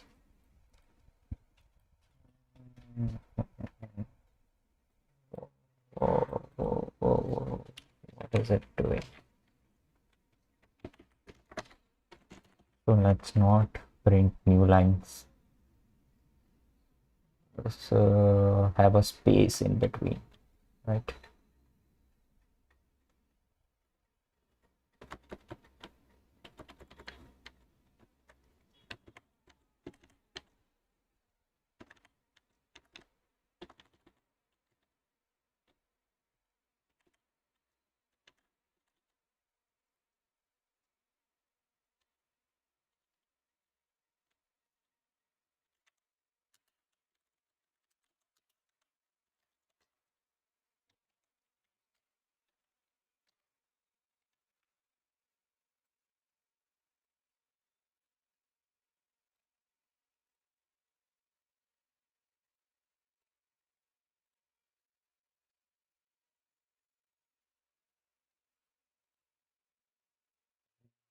This is,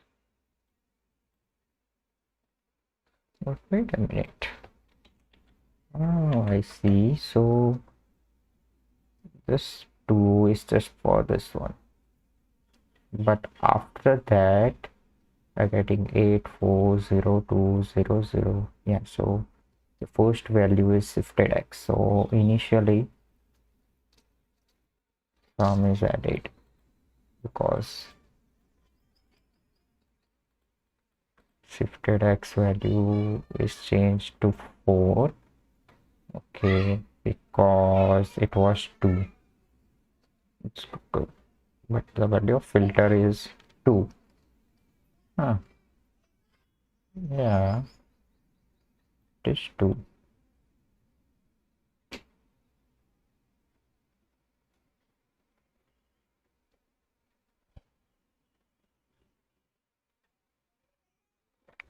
Wait a minute.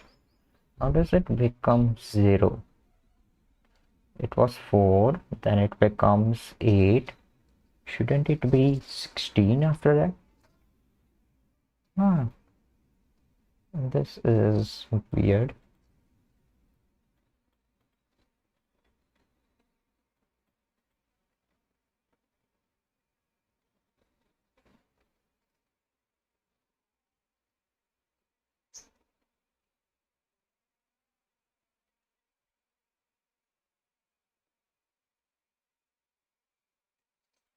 You know what?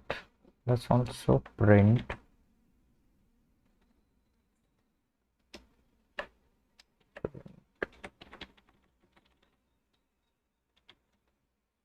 this value of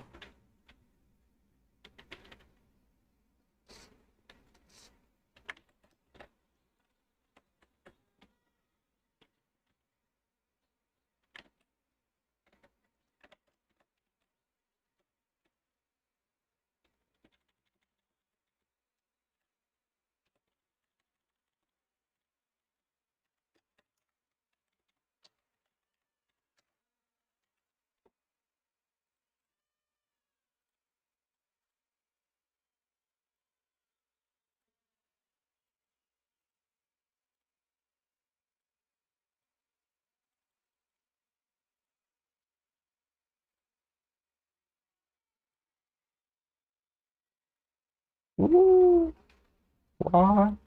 Where's the freaking output? It didn't print the output. This is insane.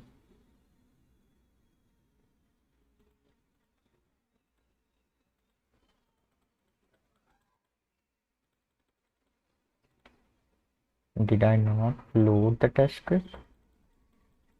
Oh, wait, what happened? Expected dash comma in expression list. Huh.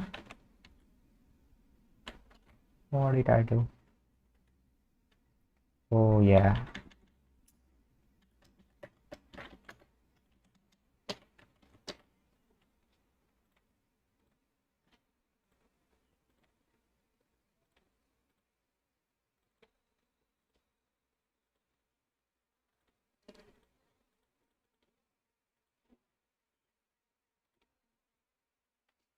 Nice. So what happened in this case now? 1, 2, 0. Second time it will be 2. Yeah. Right.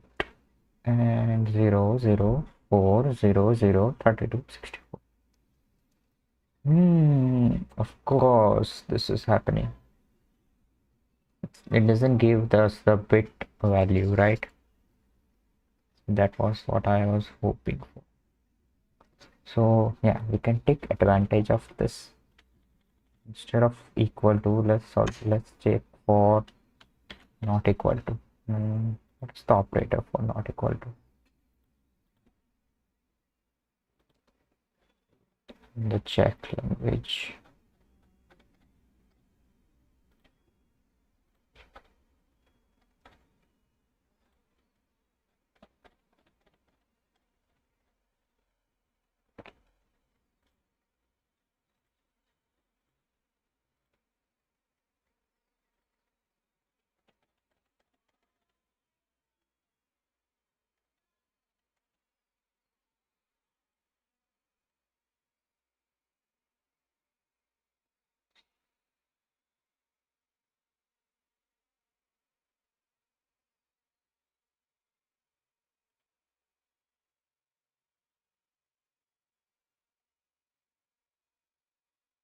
Negation. Okay. What? How can I use not equal to then?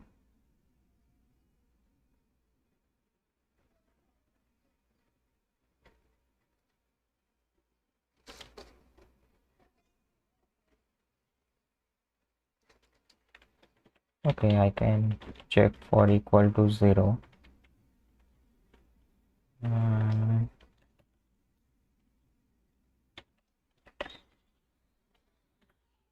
I can then use the negation like this. Let's see if this works or not.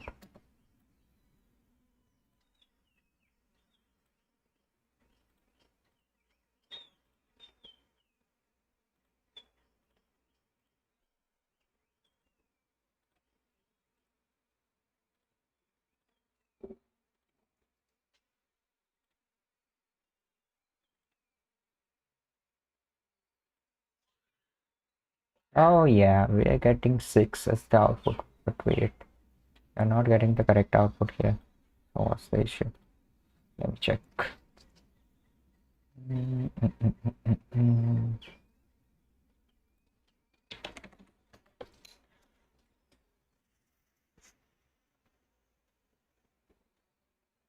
2, 6.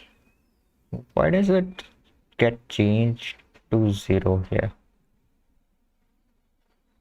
Why does this happen?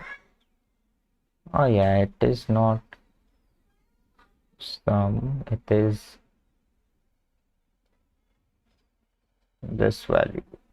What's that? It is shifted x. So here initially it becomes 4.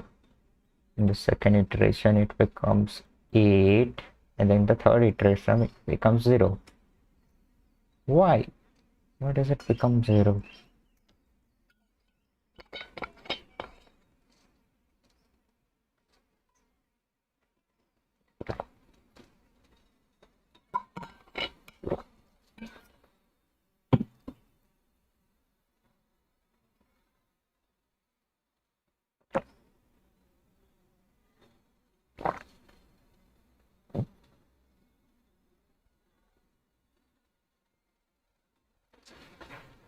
Right, so according to the algorithm, shifted x is equal to shifted x into 2.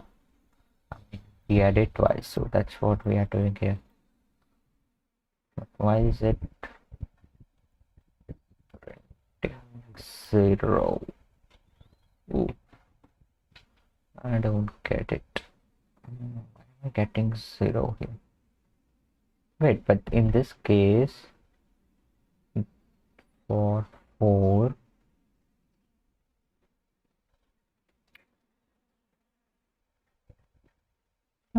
what's this for?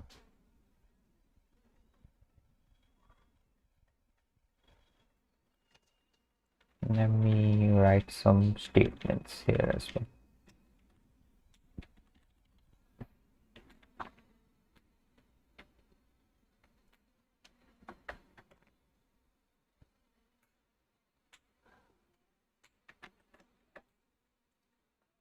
Print int x, print int y,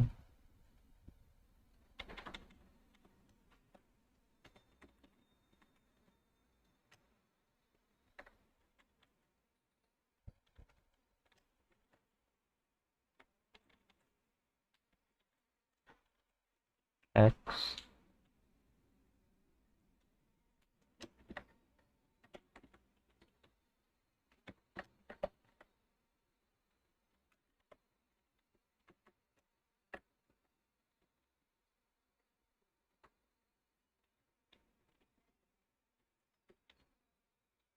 y.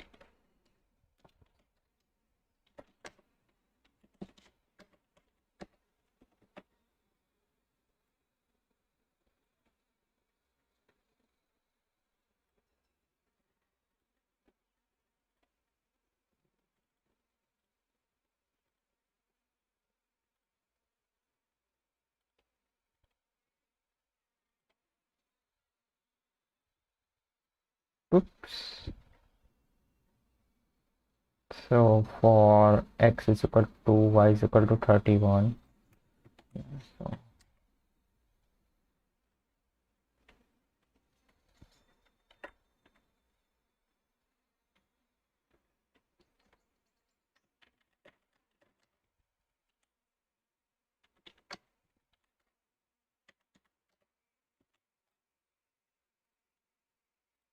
math test,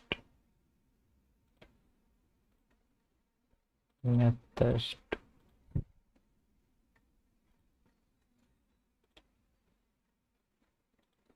Oof. Okay. For x is equal to 2, y is equal to 3. We only have 2 iterations. Why is that? So initially, what's this value for? Yeah, it is the result of y and filter.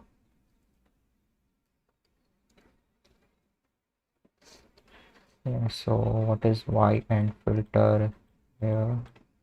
It is 1 initially, right? And we print 2, 4, 2. Wait, where are other outputs?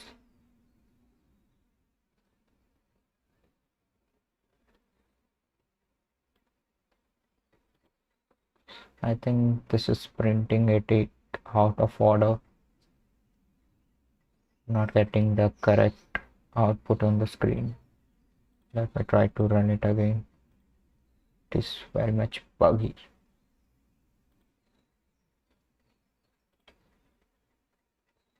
You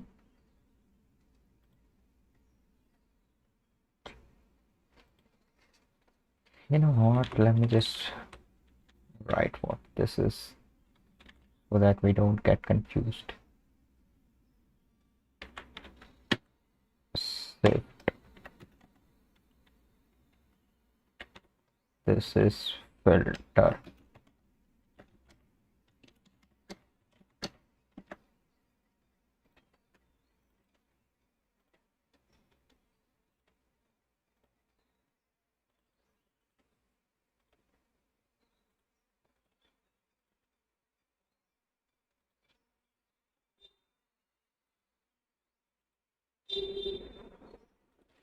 Yeah, right. So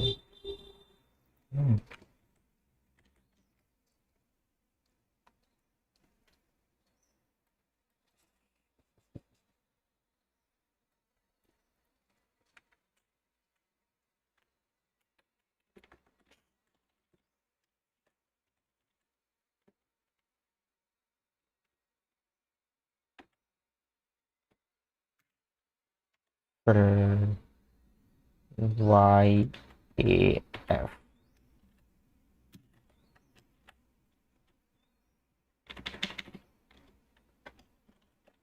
And this is sum.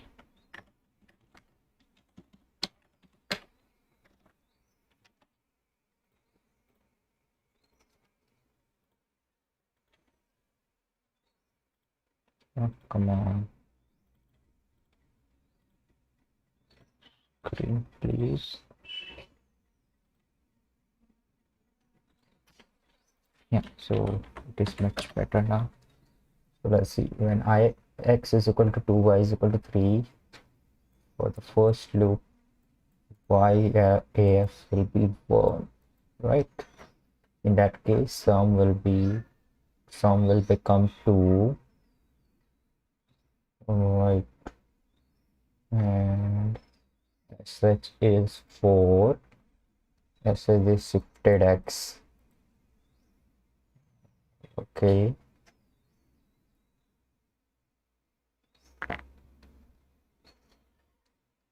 And f filter is 2, as it should be. In the next iteration, YAF is equal to 2. Y is this 2? Y is 3. Yeah, this is correct. It is 2. Sum becomes 6. Shifted x becomes 8. And f becomes 4. Okay, so this thing is correct. It is working as it should be. But for y, x equal to 6 and y equal to minus 30, it's not even printing this stuff. Whoa, whoa, whoa, whoa.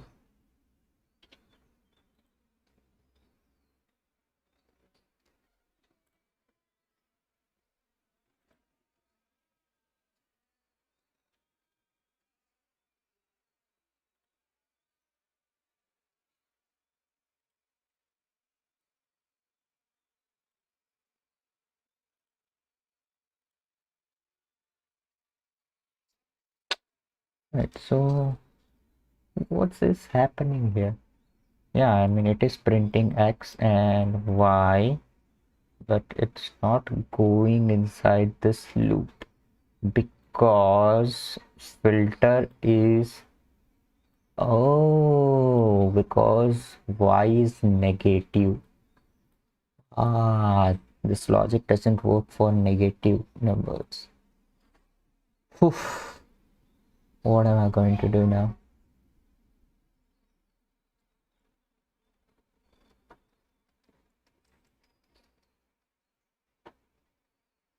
What the hell am I going to do now? Still, does it work for this?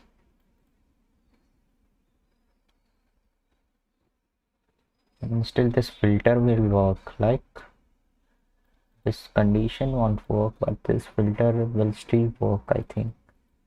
So all I need to do is get a different variable for this filter. Isn't it right? So let me get w like before, and let's set w equal to, let's keep it 1, and let's not have w, let w equal to w plus w. While we are at it, let's also print w.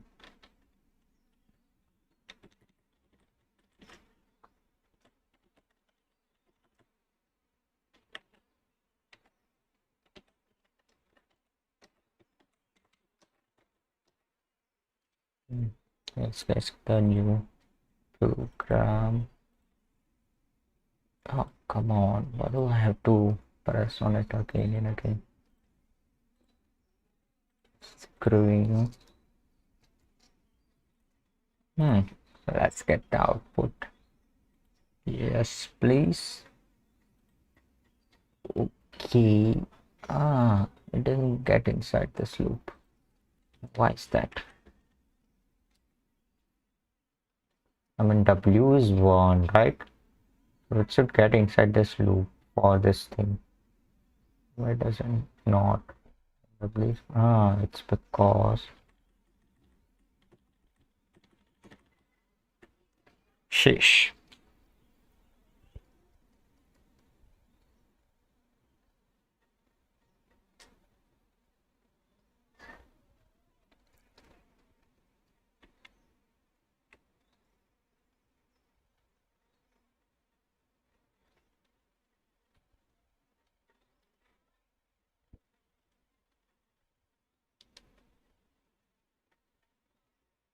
Hmm.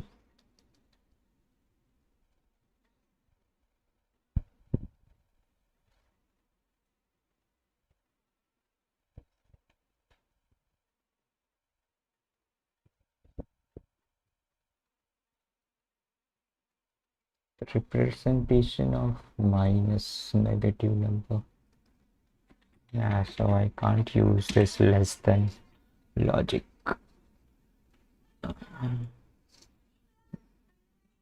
But I still need the bits, the particular bits.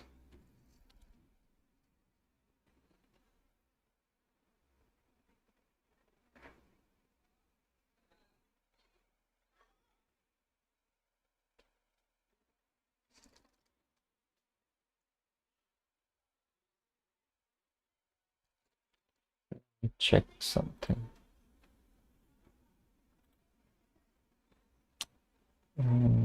Arithmetic. Yeah, I need to know how these negative numbers are represented. I mean, I know 2's complement is used, but how exactly? Addition. What's the freaking 2's complement? Oh yeah. So this is how the numbers are represented. But this is for 4 digits, right?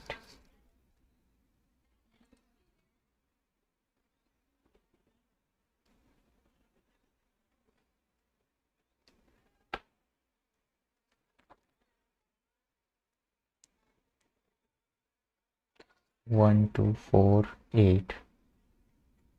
Why 16?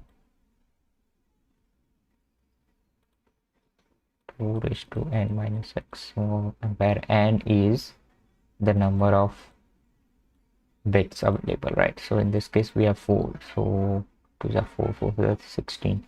But in this case we have 16 bits, right? So 2 raised to 16 minus x. Right.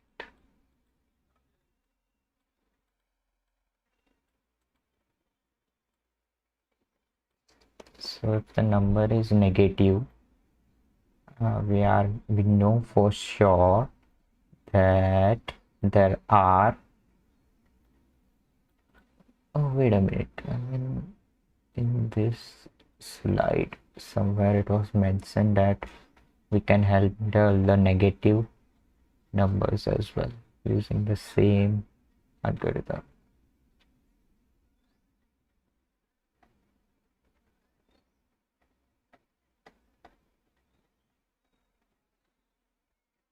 Yeah, this one. How to handle negative numbers, how to handle overflow.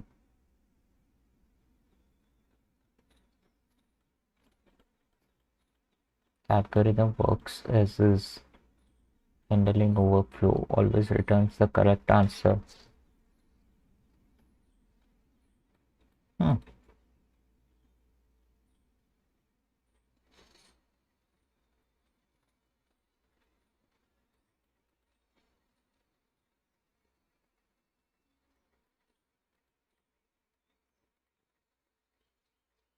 Oh, they gave the implementation for getting the ith bit, but we created our own implementation. I mean, this is better than this one. They told us to use an array declare static that holds the 16 values 2 raised to I. Okay, and what?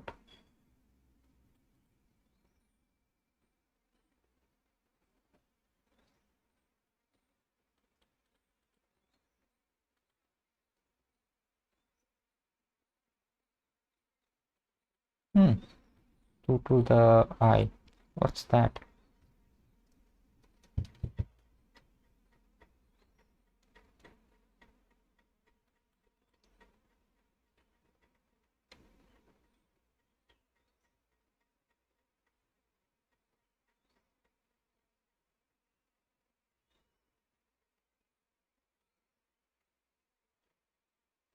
Oh, but still we don't need this. I mean, this just works fine. The only problem we have is this condition. We don't know how to handle negative numbers, so the two inputs are 2's complement.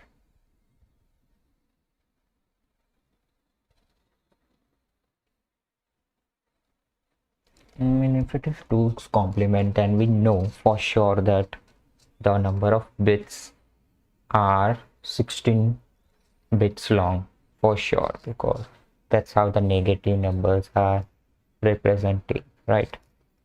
So in this case, we do need to loop through all of this logic 16 times.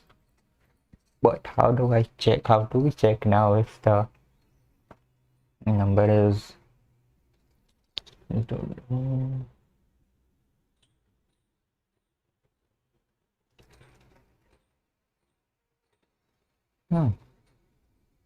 I mean, we can get the last digit, right?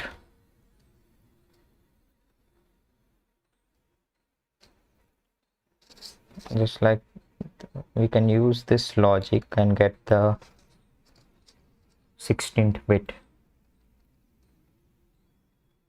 right? Yeah, we can use this logic and get the 16th bit and check if it is negative or not.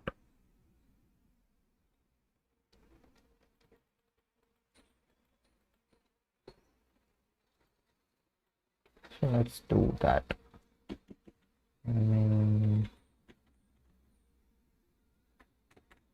Let's see.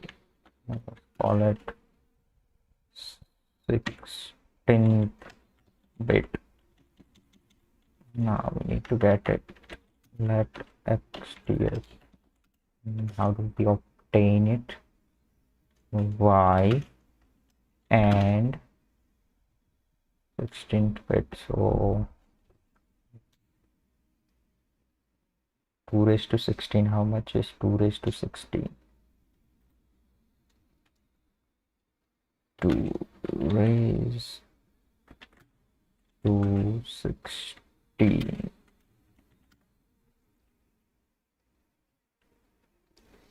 65536. 65536. And this will return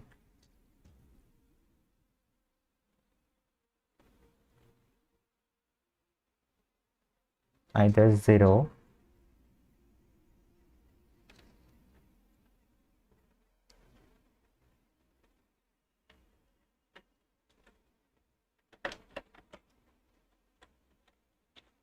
so if this returns 0, that means we know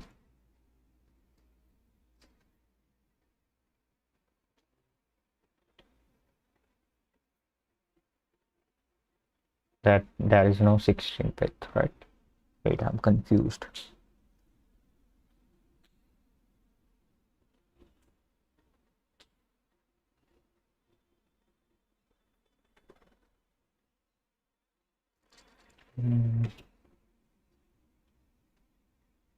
equal to, can I do it like this?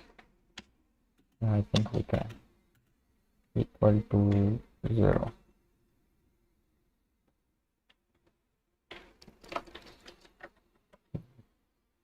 I mean, equal to is part of the operation, right?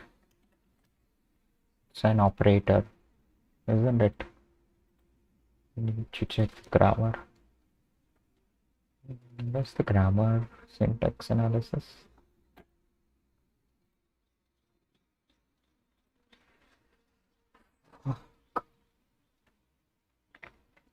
The implementation of these things is harder than I thought.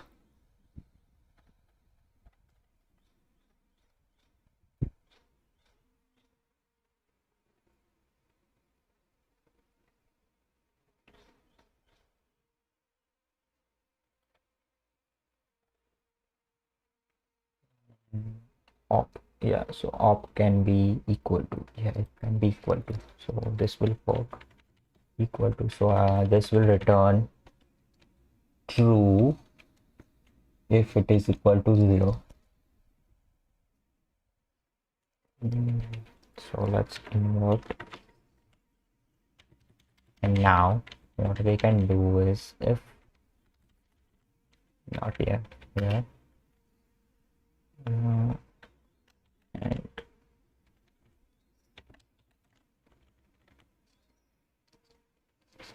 hey, what's up, man? How's it going?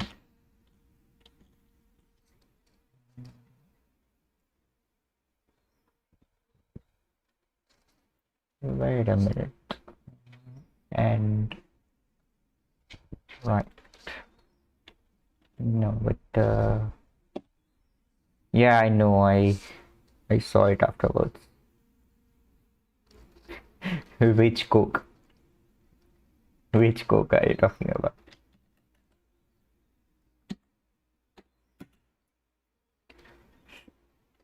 Or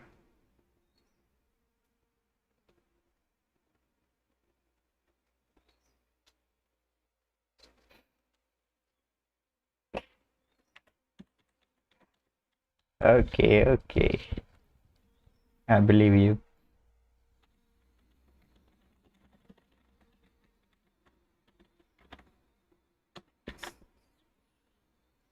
If this thing is 0, it returns to.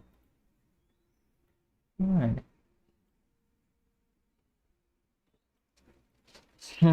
Sub assignment sub, ma'am. Do you have to prepare the hard copy, or soft copy works as well?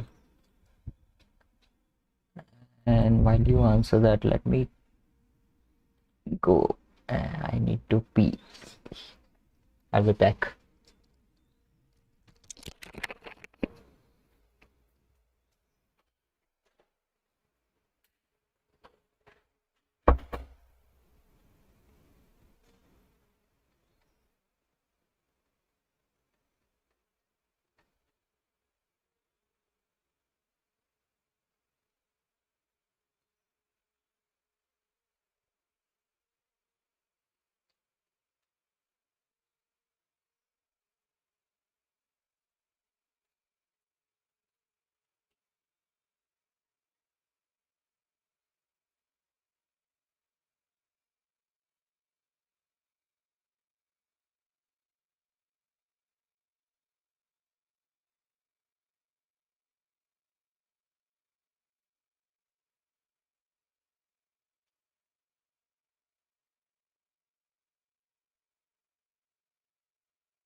So even if I write this in this condition, I mean, it will keep on running. We will go into an infinite loop. That's not what we want.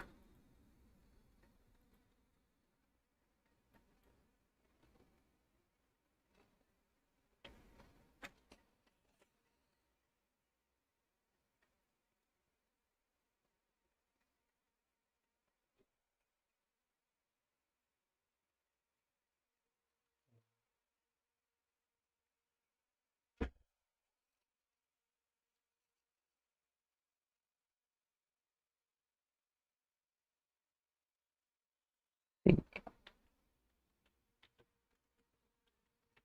suppose if I use it like this, it will go on infinitely, but we still have this w variable, right? So we can use it like this. So when it has ran through this loop 16 times, the value of w will be 16, right? Right, 60. It gets on increasing. So first it will be 1, second time it will be 2, 4, 8, 16, 32, 64, 128, 256, 512. Huh, wait a minute. That's 15 rounds. 1012, 1024. At the 16th bit, it will be 1024, right? Or not?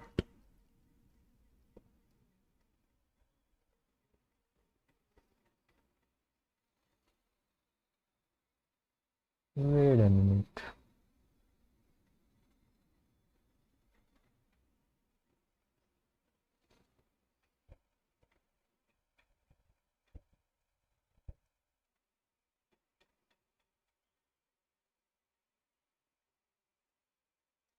I'm confused.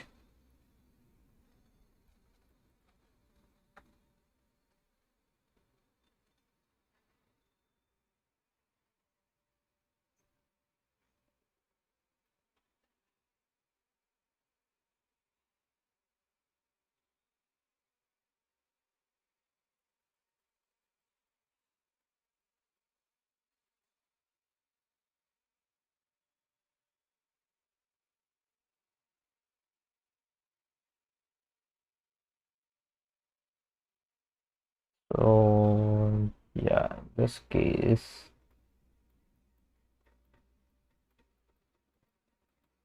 w is equal to um, 1. No, wait, w is 1. Yeah, right. What the fuck?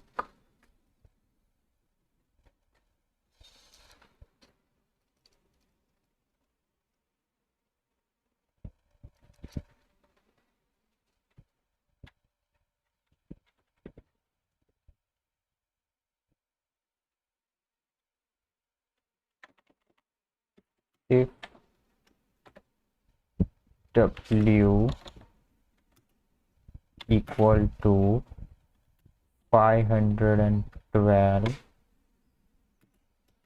in this case, let STH bit equal to 0 is for true or -1. I think 0 is for true.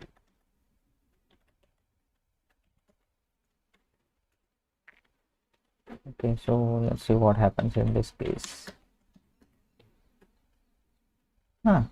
Integer constant too big.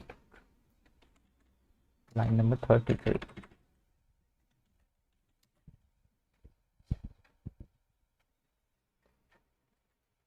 Oh, this is too big. I know why.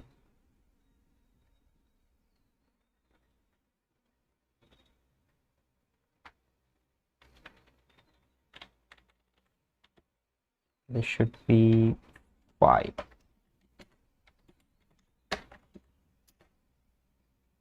Hmm. How much long this int is? It is 16-bit wide, right? 2 raised to 16 is 65. I don't think this is incorrect.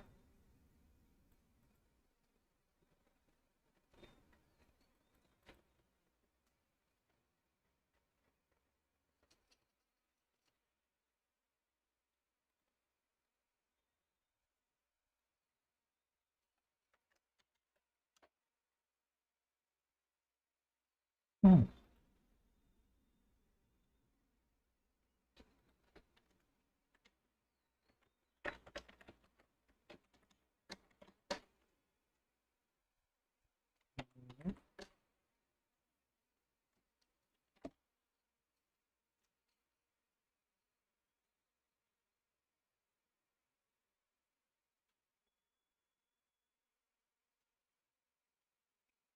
Oh, I know why.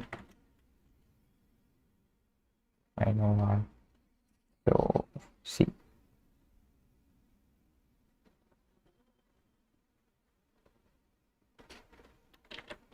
-1.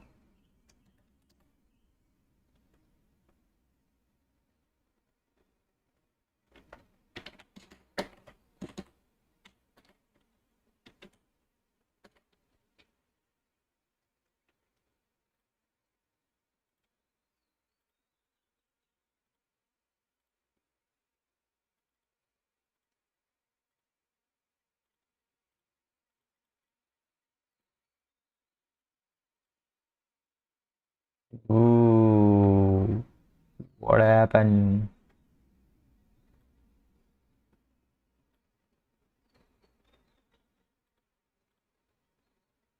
Oh, we didn't even get the output.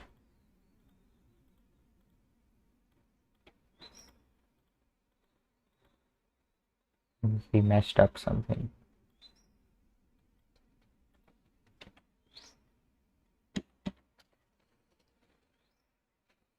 What really happened? I mean, I need the 6th bit.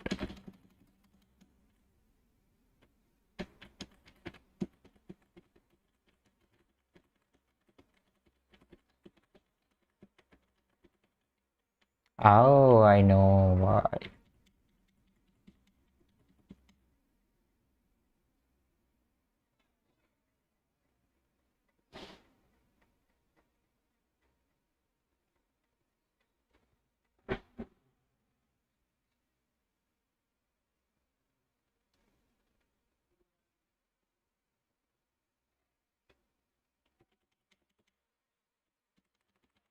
What really happened is, in case we didn't have a negative number and a positive number, we didn't even reach up to, we had to loop up to this point to change the s bit to 0, and after that came out of the loop.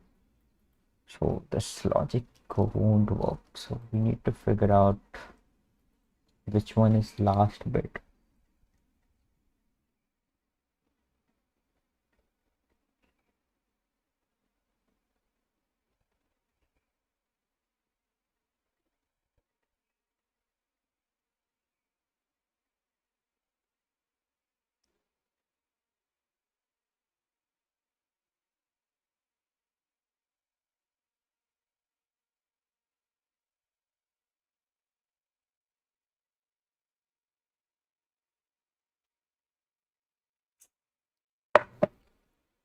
Ah,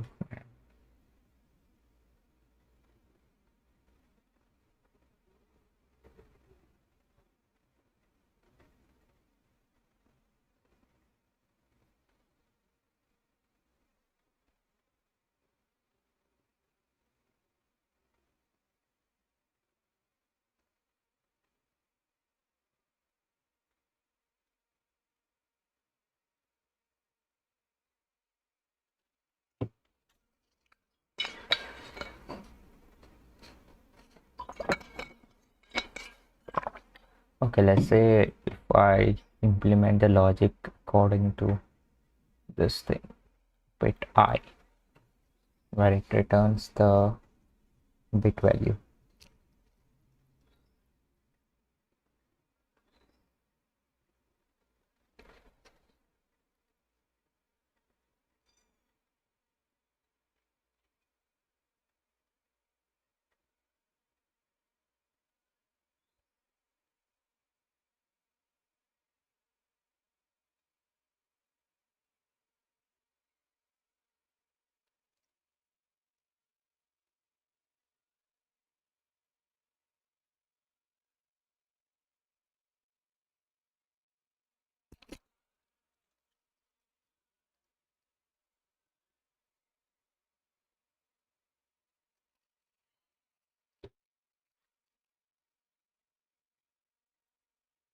It is 246.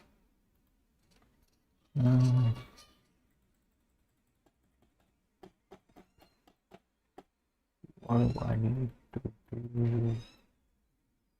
Hmm. Hmm. The number of bits.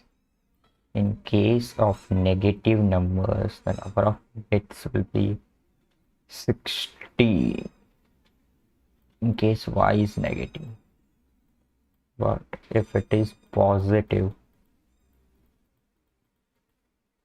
it will be this. This will give us the number of bits. W will give us the correct number of bits. Right?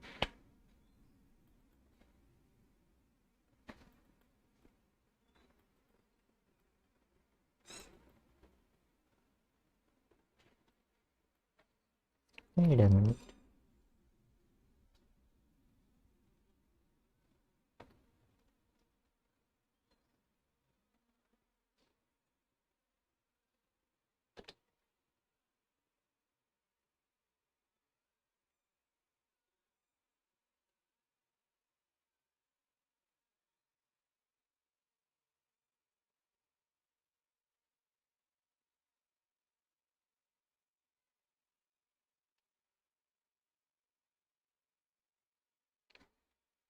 So wait.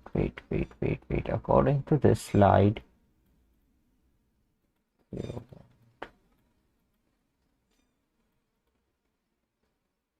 we can get the positive integer using this 16 minus 10. How many slides? This is the final project, OS. So after this, I'm done. Project number 12, OS system, operating system, and this is the final slide. I mean, it doesn't depend on the slide. I have to use the content of all the slides, but it depends on this project. So for the operating system, I need to create this modules memory, array, and math, and these are the module string, output, screen, keyboard, and sys. And something tells me that it's going to take a hell lot of time, because I'm using this new language called Jack. Prior knowledge? No, you don't need any prior knowledge. I mean, it helps if you have some knowledge, but no knowledge is required. Everything starts from scratch.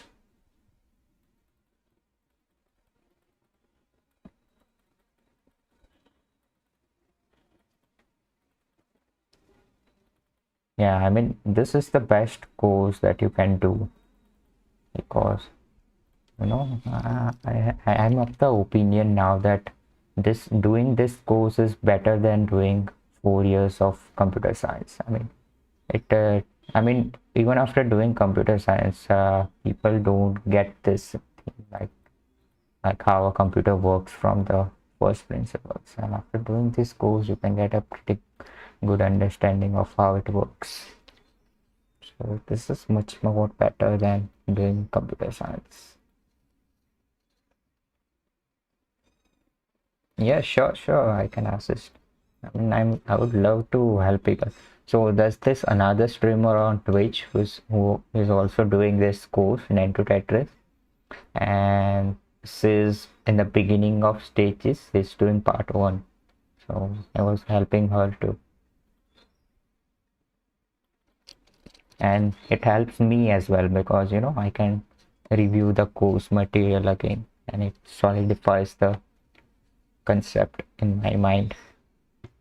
For sure, I'll be helping you, but you will have to stream while doing this code so that I can help you, right?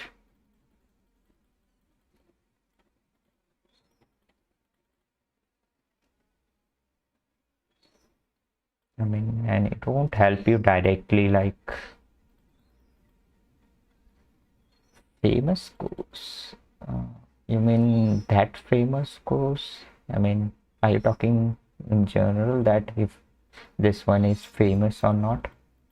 I mean, I don't know if this is famous or not, but whenever I try to search for content which teaches us how to give me an overview in 30 seconds. Yeah, sure, I would love to. So let's see from where do I start. So as this title says, it teaches us how to build a computer from first principles. So when you say from first principles, I mean, see, right now we handle the hardware, right? But the main thing is the CPU, right? It is the heart of the computer. So this course starts from the building blocks of CPU. Now CPU is just an abstraction, but behind it there are different layers of it. Like there was particular slide. Let me show you. It will tell you everything. What was it?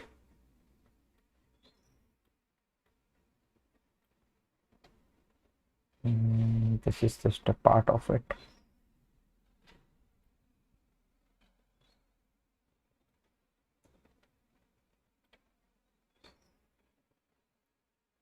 Mm,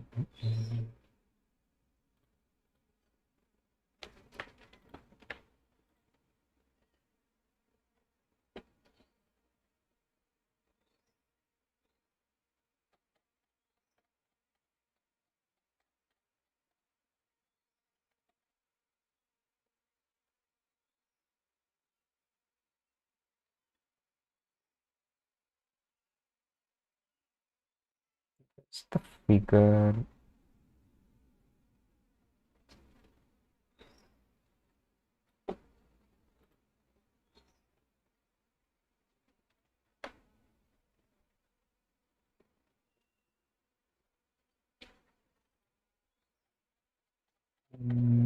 It's not this one. Windows 10. You mean, I mean, you can go to the official store, can't you?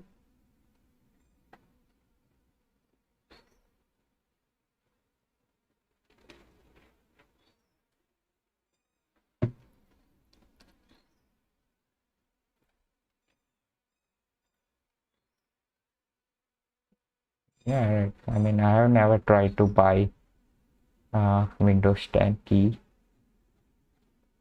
therefore I don't know much about it. Oh, what's the fucking figure? I mean, this is just a part of it.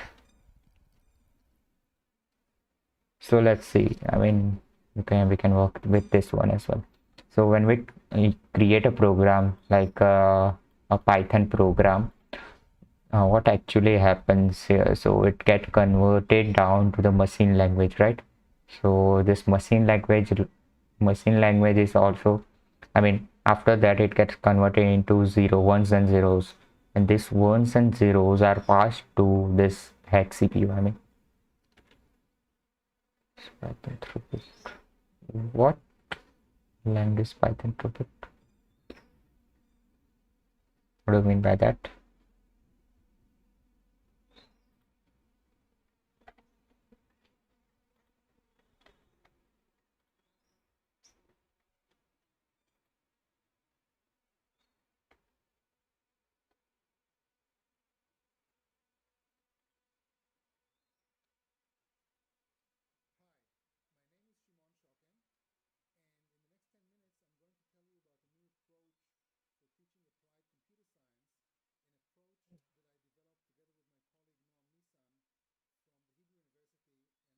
Yeah, this one.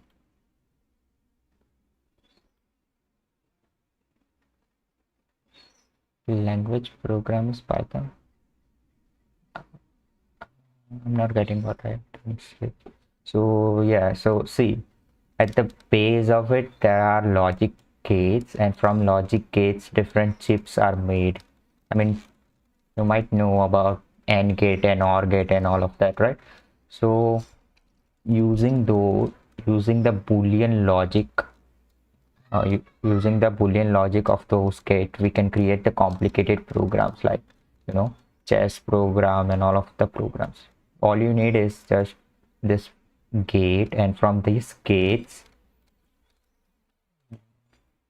no, it is not based on Python programming language at all. No, it is not. I mean, see, at the first building block of this, the very base of it is are these gates NAND, NOT, and OR. Now this particular gates, I mean, you can go even deeper like this, how these gates are made, but you will then enter into the territory of electronics like transistors and so on, but we'll just stop at that base at the gate level. So what properties this particular gates have? I mean, for NAND gate, let's say for NOT gate, what happens is when you pass in 1, it converts it, it inverts it, so you get 0. If you pass 0, you get 1. And for NAND AND gate, we have 2 inputs and 1 output. So if any of those, so let's see, we get 1 only when both inputs are 1, or else if any of those inputs is 0 or both are 0, we get 0 as the output. So basically it does AND of these two inputs, and same like that. Yeah, for OR as well there is another property like OR of these two inputs. So from that we build, so you can build NOT and an OR gate from NAND gate itself. I mean, it's a Boolean logic. I mean, if you start doing it, you will see what I'm saying. And from this gates we build this multiplexer. So I mean, you have to do this course to know why we need a multiplexer at all. But so these are the basic chips, and from these chips, let me show you the Boolean arithmetic. You can build a adder. So adder means it is just a addition, it does the addition operation. So you pass in the bit representation and it gives the output, right? So that's, so you can now this adder can be created using those gates that we previously created and a multiplexer and so on. So you might have heard that a CPU contains, you know, an arithmetic unit. What it does is that it provides you with, you know, when you pass in input, two numbers, let's say, it will give you the addition or subtraction and so on. I mean, if you can do addition, you can do the subtraction as well. All you need to do is pass the, you know, if you want to get let's say 2 minus 2, all you need to do is just pass 2 as the first input and minus 2 as the second input to the adder. So what it will do is add, so 2 plus minus 2 is 2 minus 2, right? So we can get, we got the functionality of negation, sorry, the subtraction through the addition chip. And same for multiplication. You can time duration, of course, course completion. Yeah, let me tell you the exact duration. Let me check the first video that I did.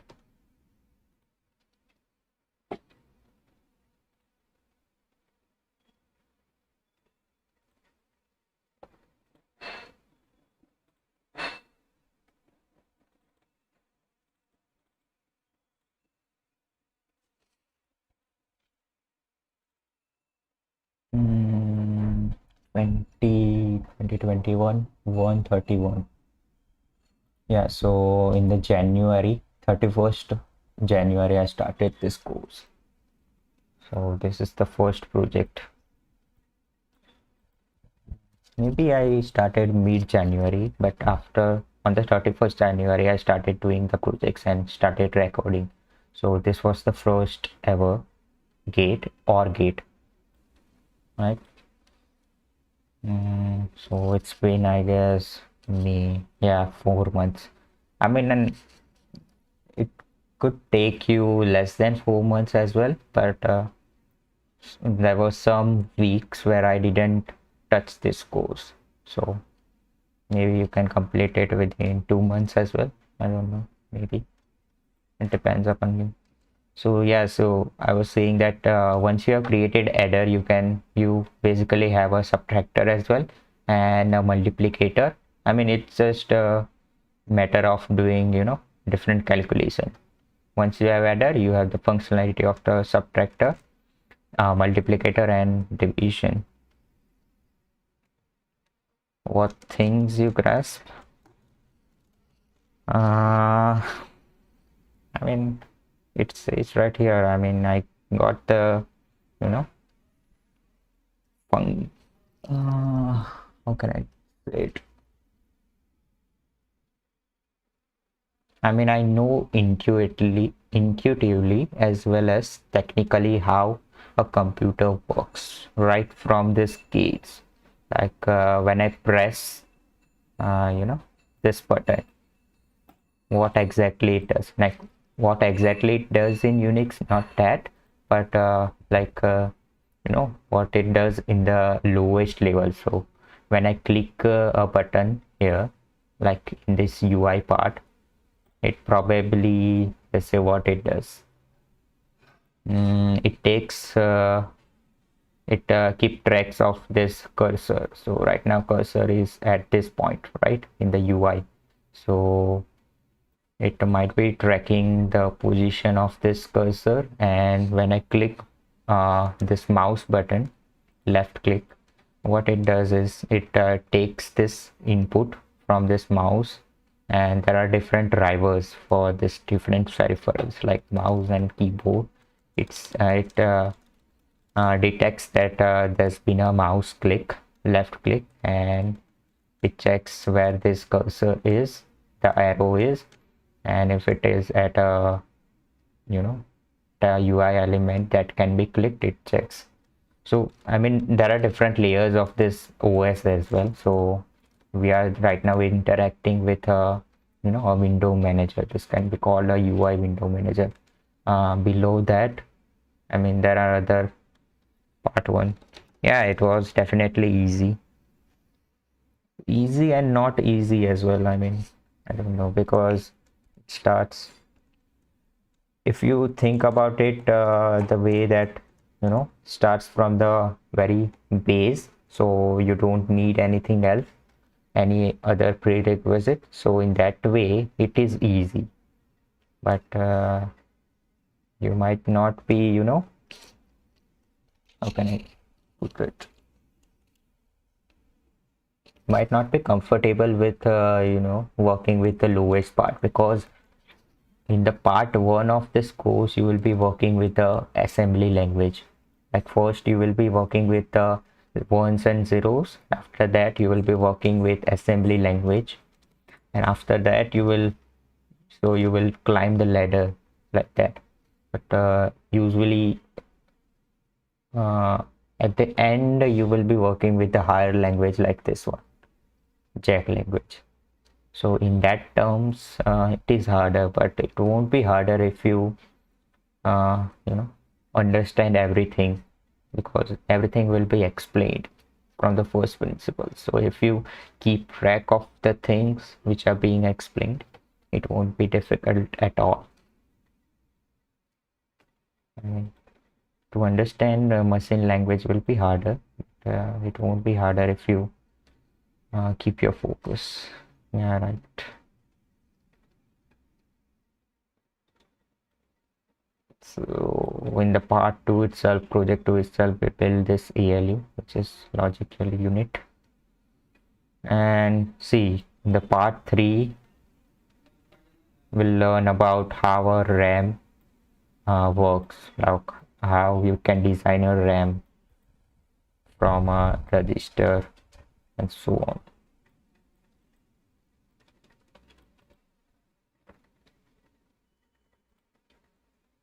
This is whole memory unit. And finally, in the project file, we'll combine memory and CPU unit. It will combine memory and ALU and ROM, and it will create the CPU. And after that, the final one will be computer. This will be the final one. And after that, we have a working CPU. And this is one of a kind. I mean, I have not yet come across a course which teaches things like this way. It's a unique course. In that, it doesn't tell you what to do exactly. You have to figure it out yourself. You made a working CPU. Yeah, I did. I mean, it doesn't work on hardware. I didn't create the hardware. I created a, I designed it in a language called hardware description language, and it runs inside a simulator, hardware simulator. So it works exactly like it runs on a real PC, but it is just simulated. I mean, this is exactly how, the chips are designed in professional market, right? People don't design it in a hardware directly. They first create a design overlay of these chips in the language that I just described, hardware description language, and after that the hardware thing is just automated. Like then the hardware creators just see the layout of the language and just create. Maybe it is automated. I mean, they don't even need people to do it. I mean, the robots can do it directly using the language, the hardware description language. So that is exactly how it is done professionally as well. I mean, the language which is used in the professional market is this one, Verilog. I mean, this one is much more. I mean, it contains a lot more things than the language we are using in this course, but it is almost similar.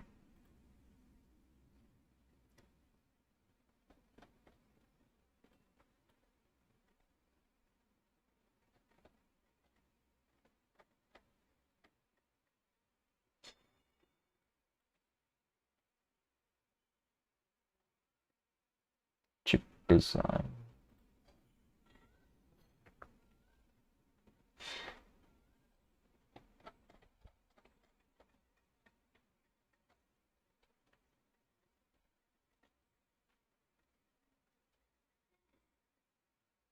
See here, register is used. I mean, it contains a much more different thing. And there's a difference between this language and the language that we use. I mean, it works. So what happens when we use a language like this one or Python? The lines are, are executed one after another, like incrementally. So first this line, then this line. I mean, there are jumps, like we can jump from this line to this line directly, but it all happens line by line. Yeah, not exactly top down, but line by line, incrementally. While in this language, hardware description language, let me show you the exact language.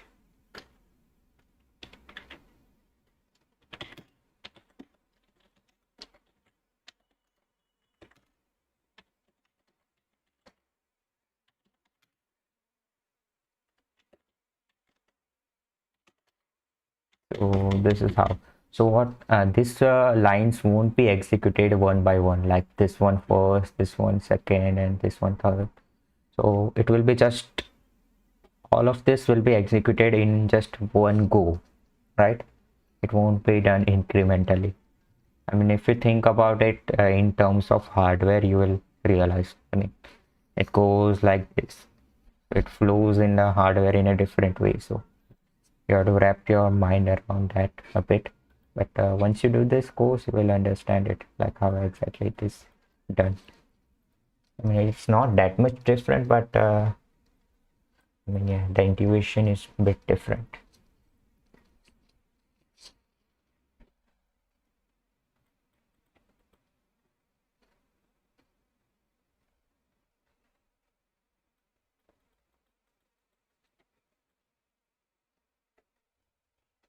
And I mean, this is the language I was talking about, the HDL language. I mean, it is simple. You just have to, you are just given inputs and outputs, and you have to pass the inputs like this and outputs. You can use other chips, like I have used half adder to create full adder and OR. Yeah, this is it.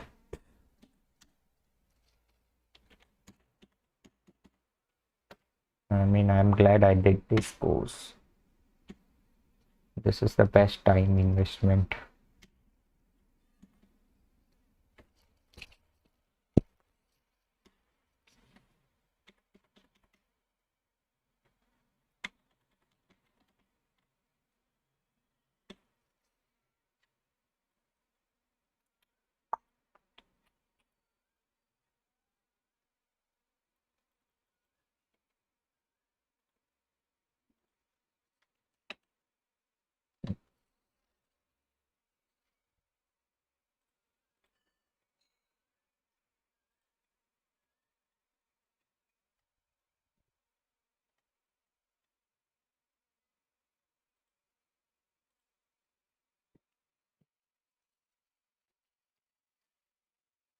Mm,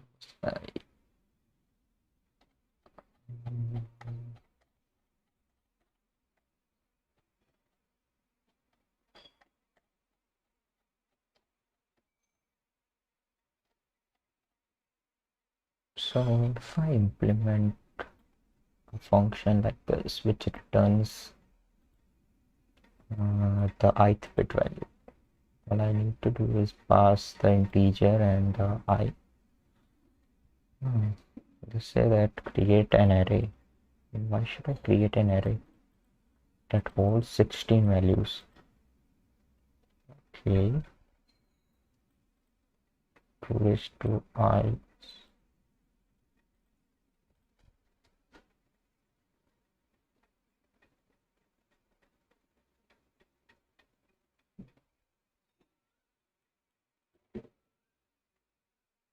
Two raised to 0, so it holds 1, 2, 4, 16, 32, 64, 4, 128, 512, 10 up to 1024.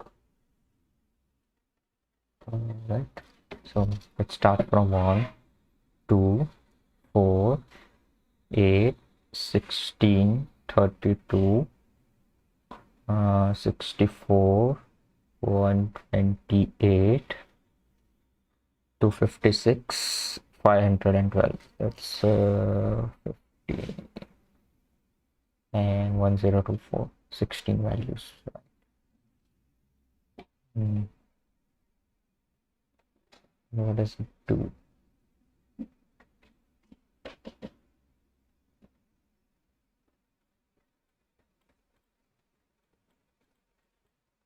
Can support the implementation of bit XY. How can it support that?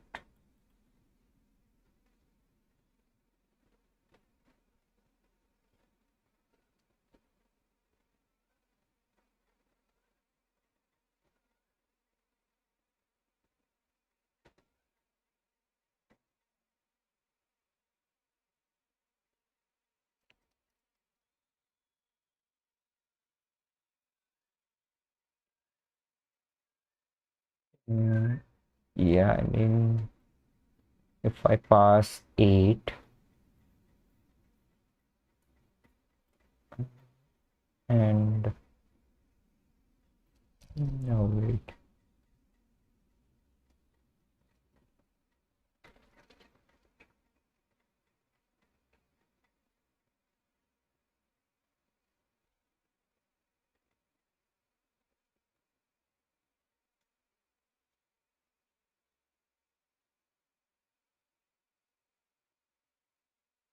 Yeah, I mean, it can be used like this as a filter.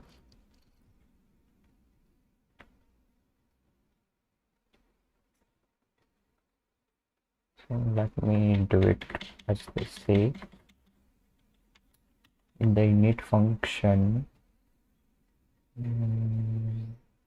declared as a static class variable and constructed by init function.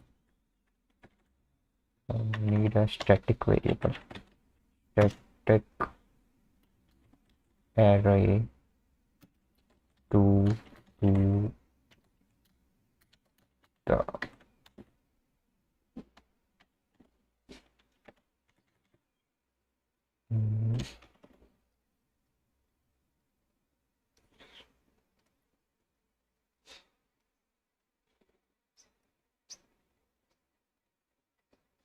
now let's populate the array. Let to do the equal to array dot new should hold the length of this array should be 16, right? Now we need to populate this array with this value. Is it 1, 2, and so on.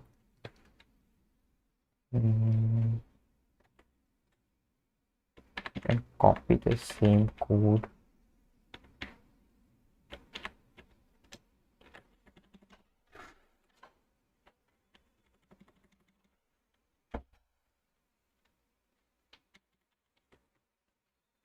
don't need all of this.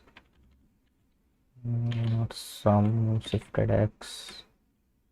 Let's just get w.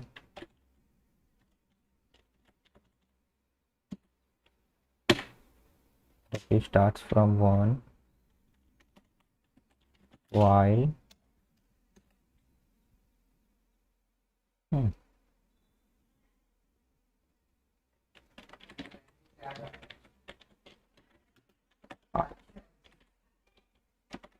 let I equal to 0. I is less than 16.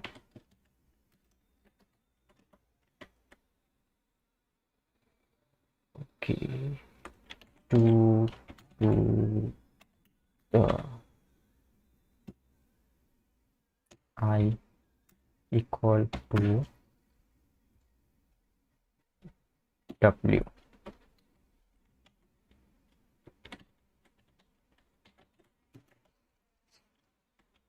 And after that, I need to change w is equal to w plus w.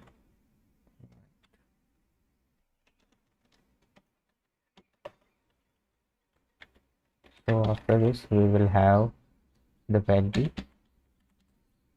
First it will be 1. For the first one, it will be 1. For the second one, it will be 1 plus 1, 2. And so on, right?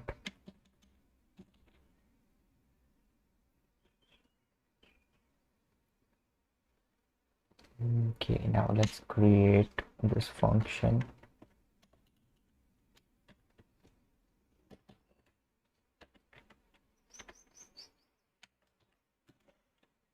Returns. Let me just copy this.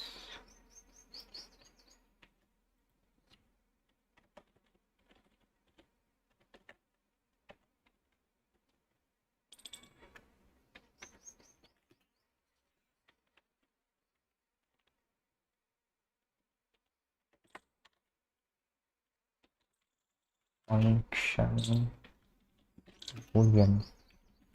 Wait, what? Should return a boolean. Okay.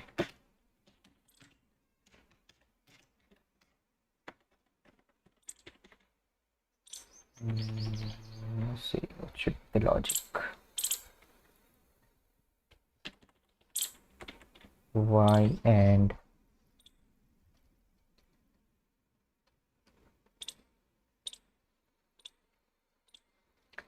if the ith bit is of x is 1, it should return true. Right.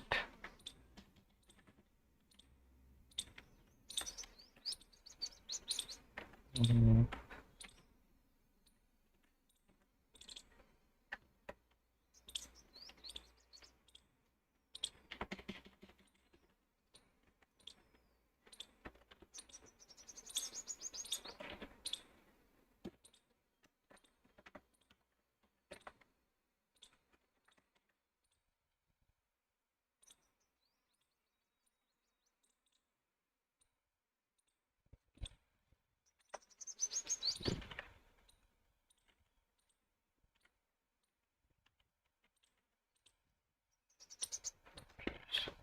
what should I do?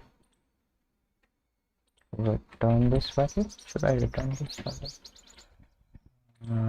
But we don't have y in this case, so in case of y we'll be having x, and we don't have a filter.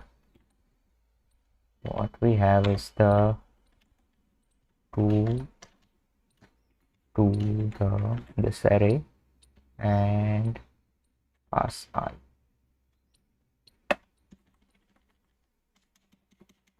So what this will do is take the x integer and hand it with 2 to the I. So if we want the first bit,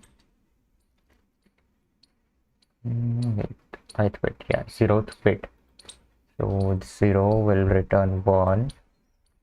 If at the first one, right, end of 1, if it is equal to 0, that means the first bit was 0. Is that a squirrel? Yeah, that's a squirrel. Squirrel. There are many squirrels outside.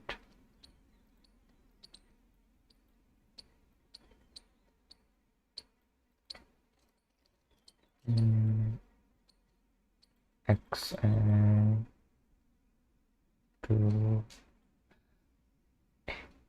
I like this emoji. JB Angel.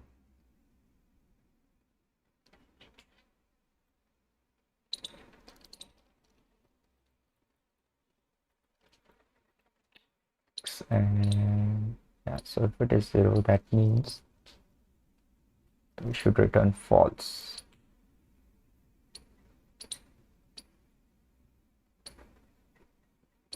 That's where this AND comes. Yeah, so this will work. Hey Sarah, welcome to the stream. How are you?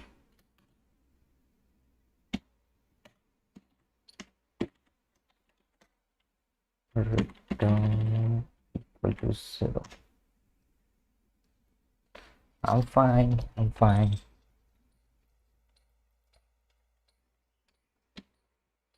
So it's been long. What have you been up to?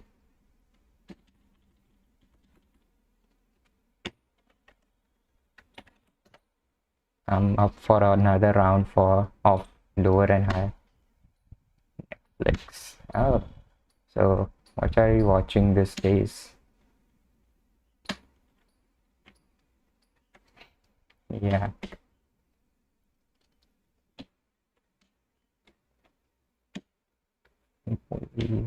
Bit.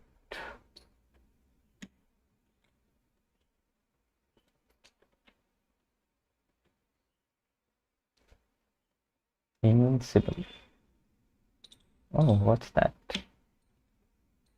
I haven't heard of it.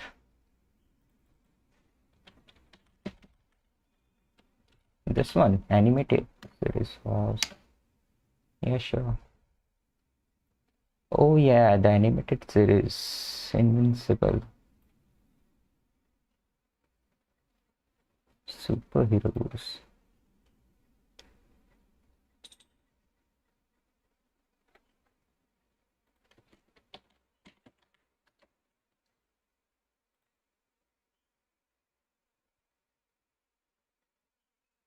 Adult animated series based on the skybound image comic.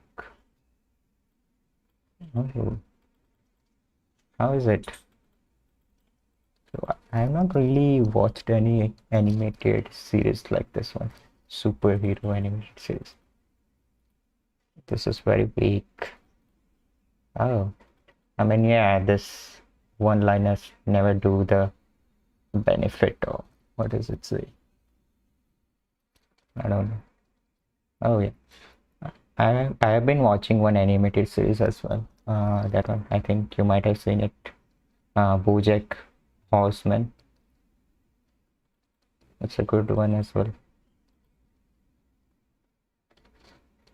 Yeah, I mean, it is kind of a dark series. Yeah, it contains a lot of dark humor. I mean, it is kind of depressing as well. An adult.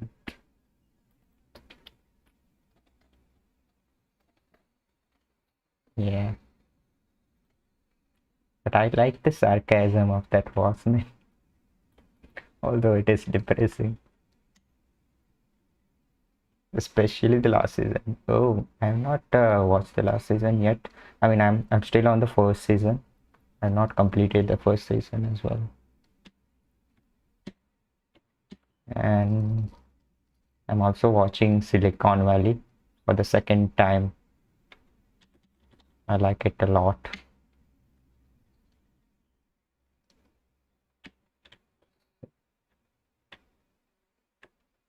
Last one is super depressing. Oh,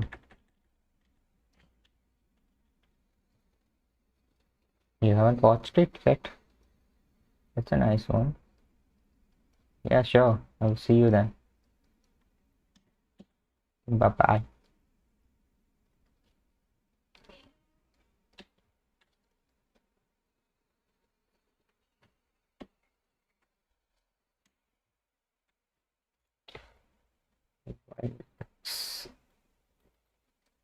So now I can just call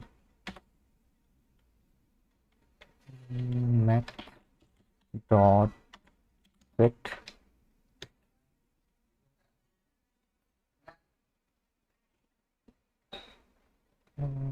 Damn it. But this means I need to keep track of the index.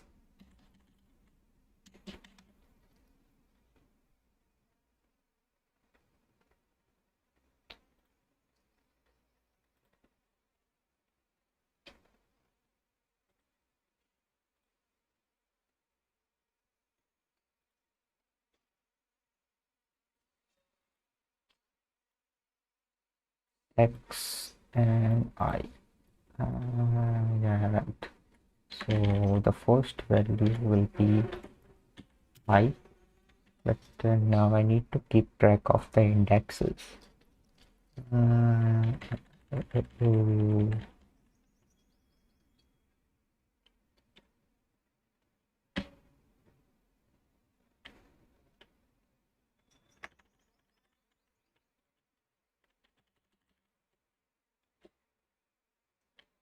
Here the I index starts from 0, and for that we need an index which starts from 6.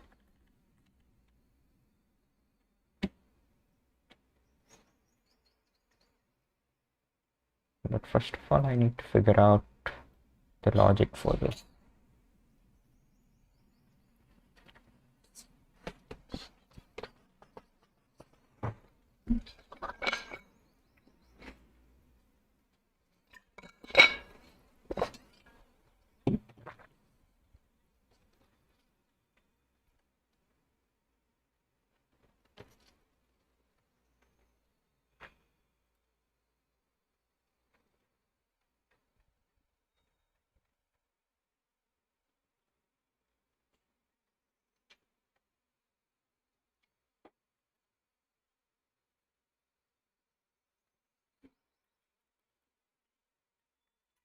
Hmm.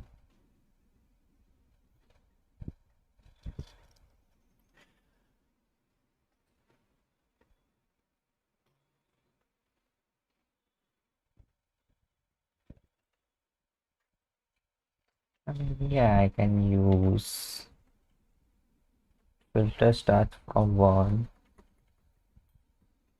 No, no. In this case, let's get a new variable. Let's call it index, shall we?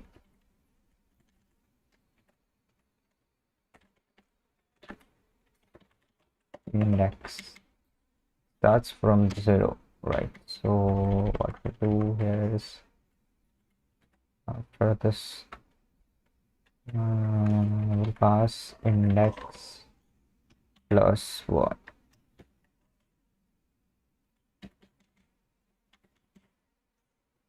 No. Shouldn't be plus 1, just index will suffice. And after that, we need to increment this index.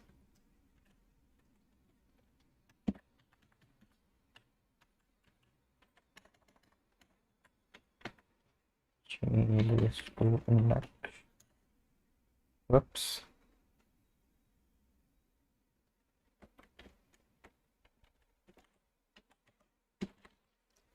All right.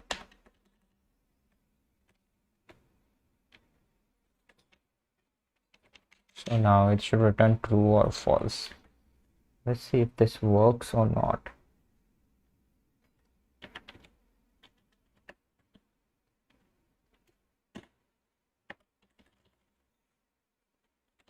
It should at least, so this logic should at least work for the positive numbers.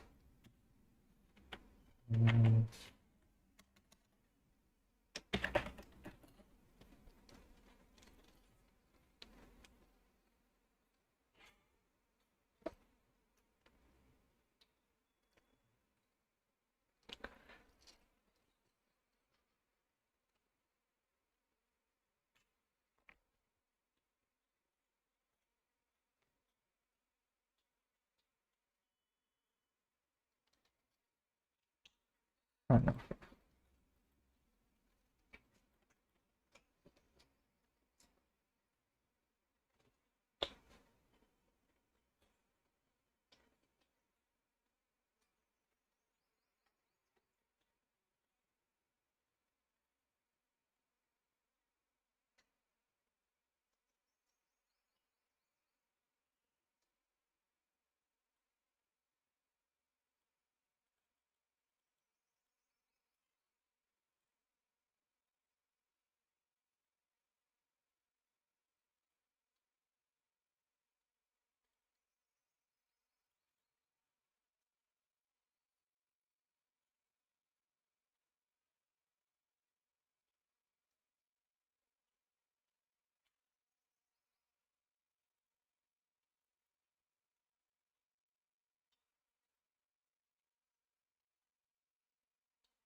Yeah. So let's try to run this thing. I'm sure we are going to have some, I don't know. Yeah, let's see.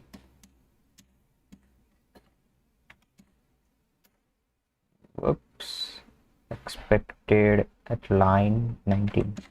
Forget the semicolon at line 19. Oh, yeah.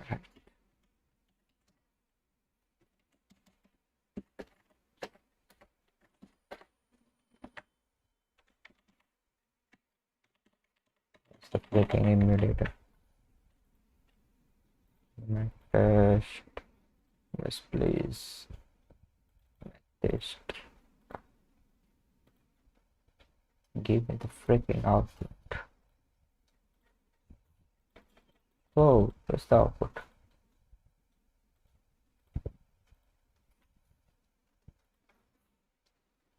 Huh. Wait a minute. What's happening?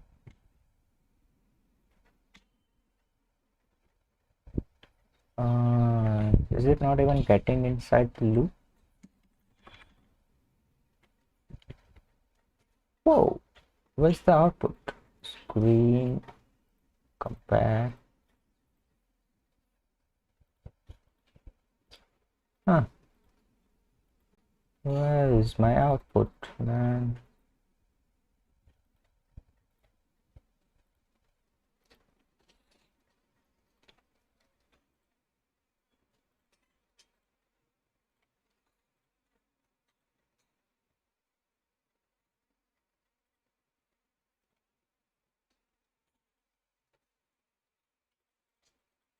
Where is the output?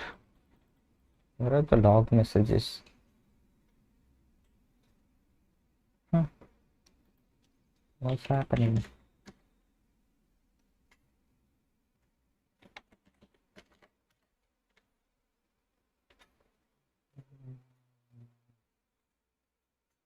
What is happening? It should at least print this messages, even if it is not getting inside this loop, right? Oh, is something wrong with this init function? Is that the reason?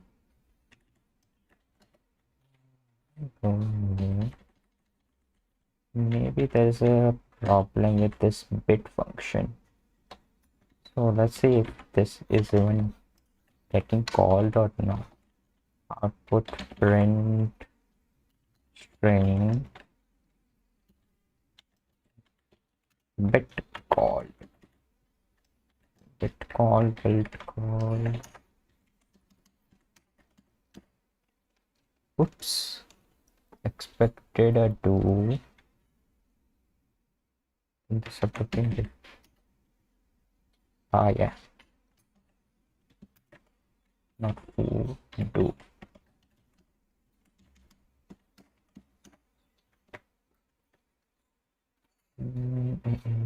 Test load the program. Yes, please. Test. So let's see now. Are we getting the output now? The fuck? What the hell? So I think it is getting stuck at this thing. Init function. I think that's the reason. Oh, I see why. Fuck. Not even changing the value of I. I is equal to I plus 1. Me. Because it got stuck. Wait, should I do it here? Like this? Yeah, it's okay. Let's get.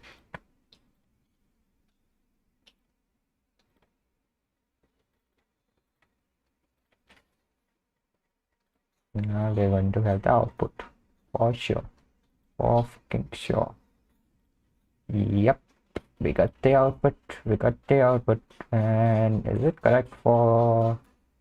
Let me check output. Yeah, so it is correct for positive numbers. But still the negative numbers. Something is wrong with it. So that means our bit function is working as it should be. We can rule it out now. Oh, wait the fucking minute. I mean, in this case, when x is 0 and y is 100, what is happening here? I mean, even if the answer is going to be 0,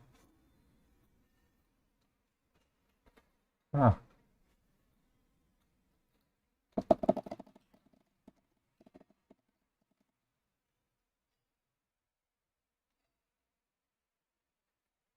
You know what we should do? We should get the lowest number and we should do the iteration that many number of times. I don't know. Sum, what's the sum? We're not even getting the sum. So it's going to be 0, so it will be correct for this case.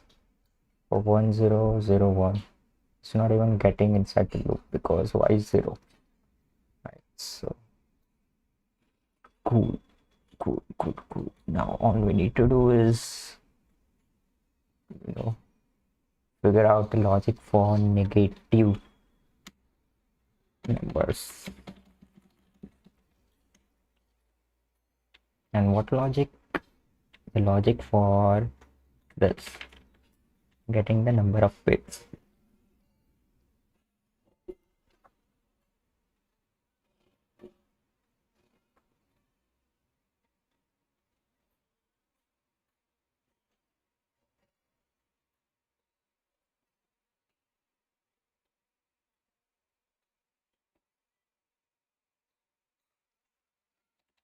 Wait a minute. So now let's see, if it is a negative number, this logic will still work, right? But this y should represent the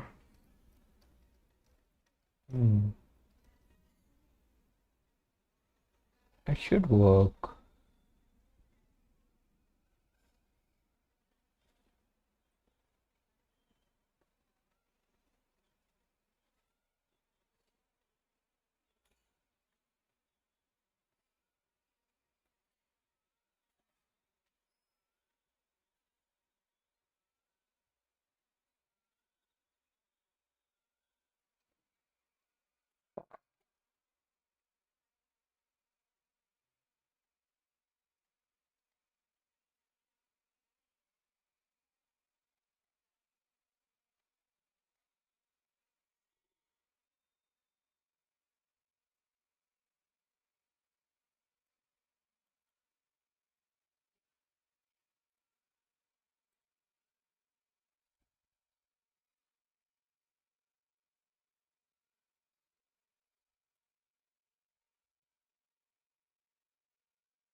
Check this slide again.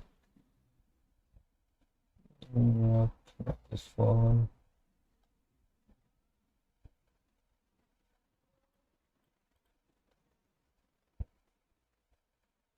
This algorithm always returns the correct answer.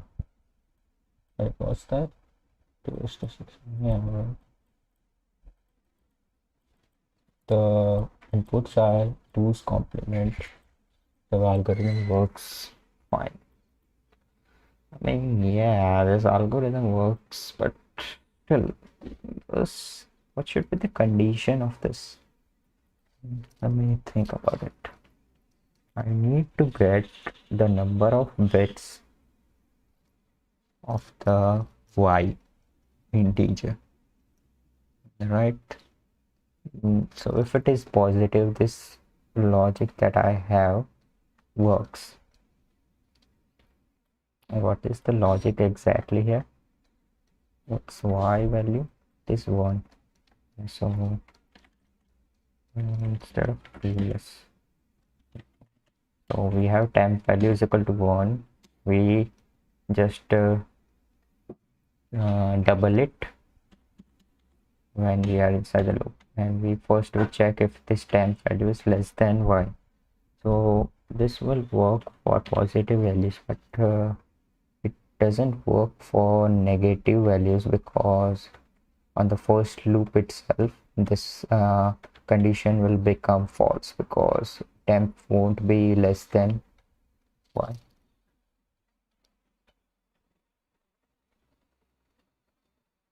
Huh.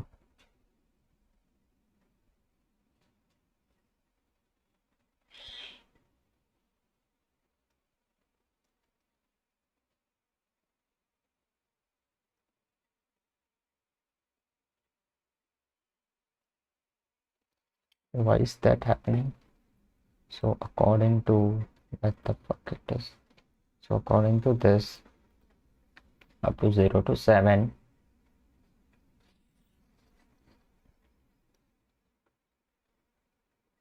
Suppose say y is -8 and temp is 1. So even though 1 is represented using this and -8 is represented this using this, it will return false.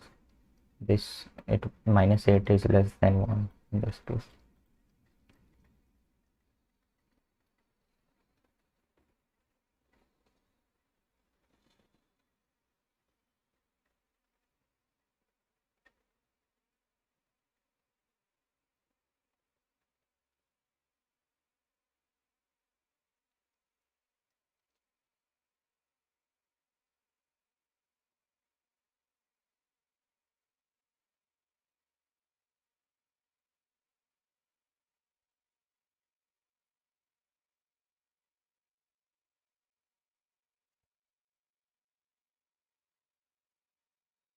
Wait up.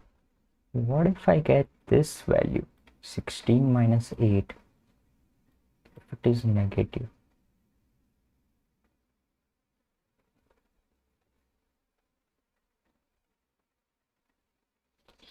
Let's see. Or temp is less than equal to, in our case, okay, so suppose in this case 16 minus y, right? Nah, it won't work. Oh, I can do, instead of minus, let's do plus. So this will give us 8. Yeah, it will give us 8.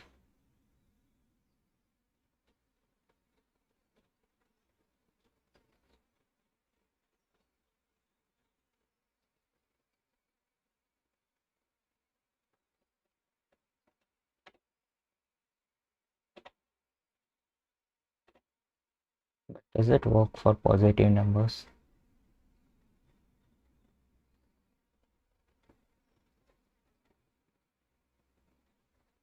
No, it won't work for positive numbers then in this case.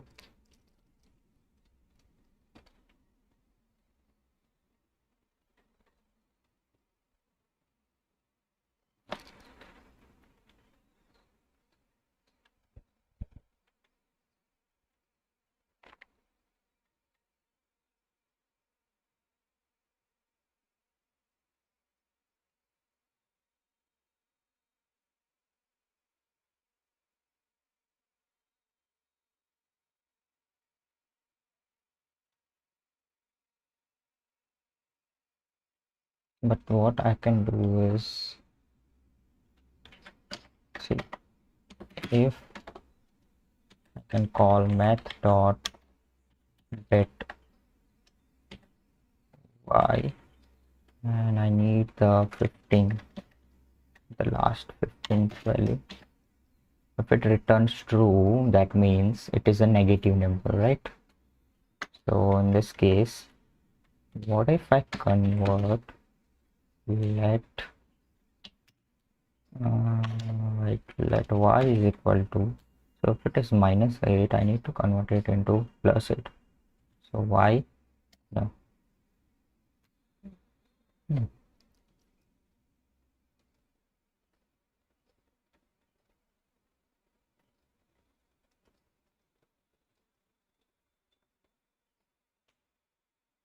Yeah, this won't work.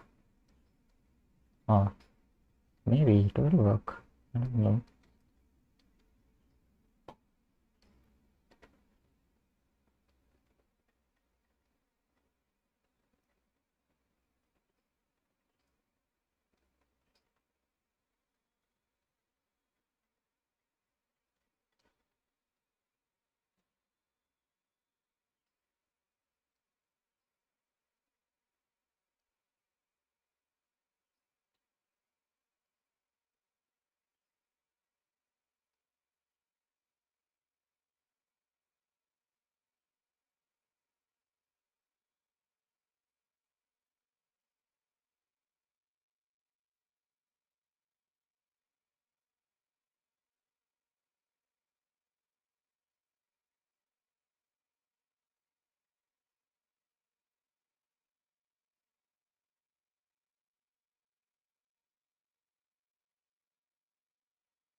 Ish.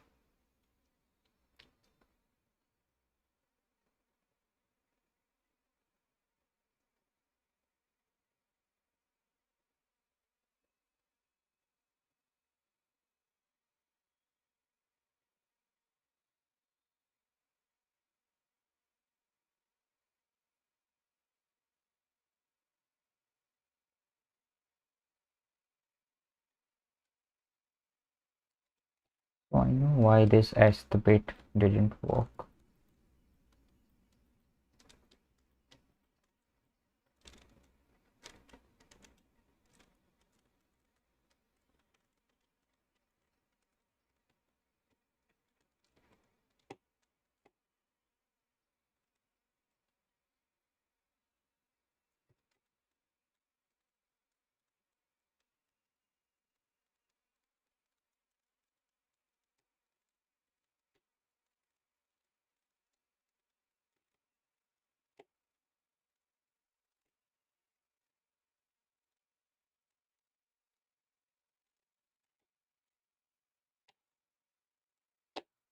Wait, but will it work this way?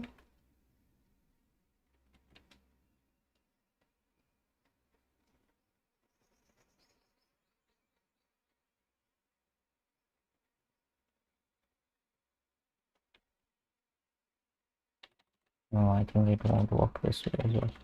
Let me try it out. Let me print.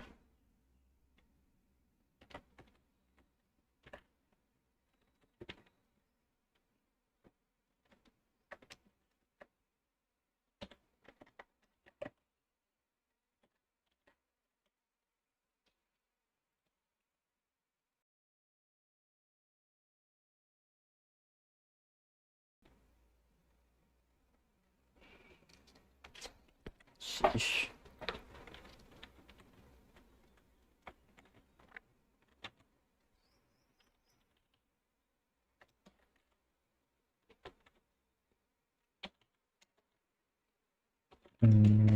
Y is negative, right?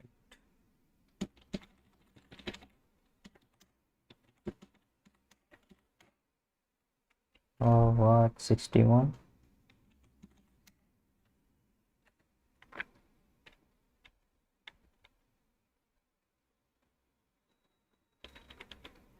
Oh, yeah.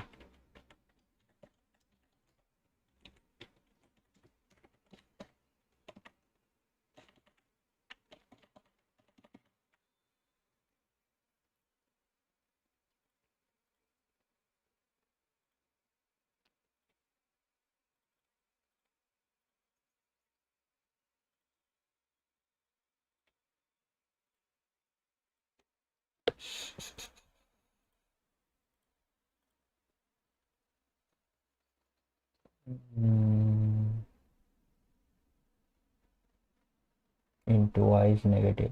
Where is it? Not printed.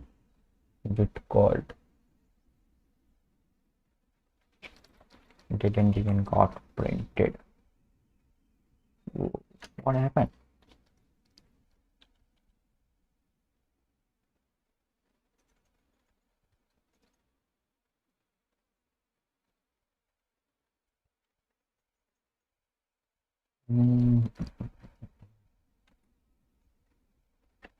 What? Let me do it here, like this.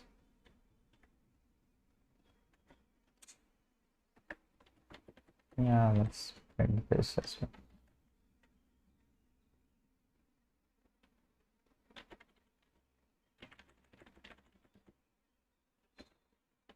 Negative.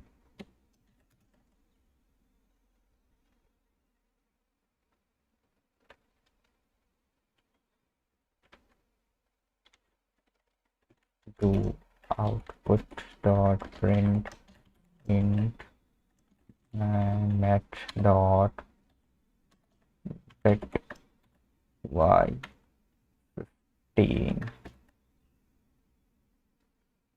Okay, let's see what happens.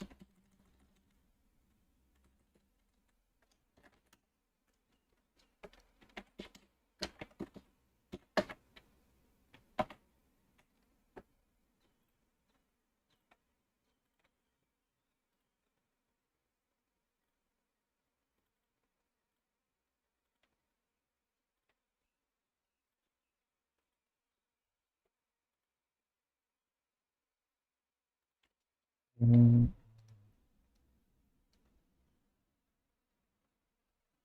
wait, what? It's not even returning anything. Negative and fake. Yeah, bit call. Let me get rid of this.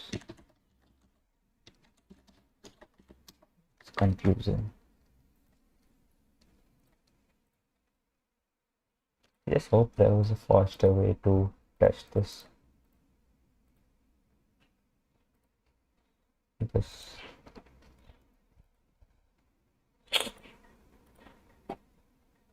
negative 0. Yeah, in this case it returns 0. In this case as well, it returns 0. Huh. What? Why does it return 0 in each of this case? I mean, for the negative, it should return, I don't know.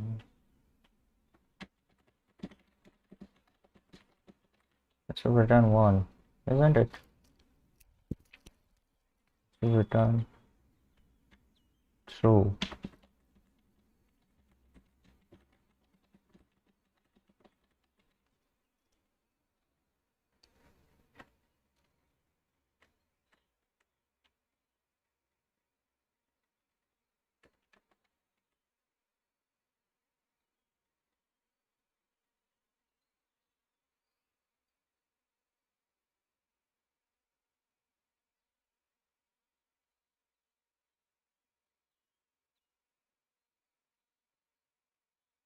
Why is this happening? I mean, it should return 1, isn't it?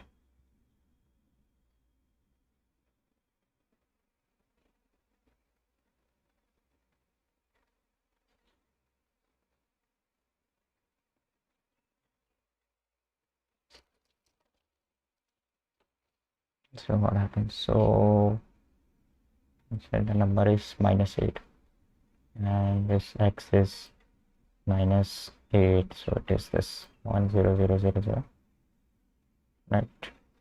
And 2 to the bit of I.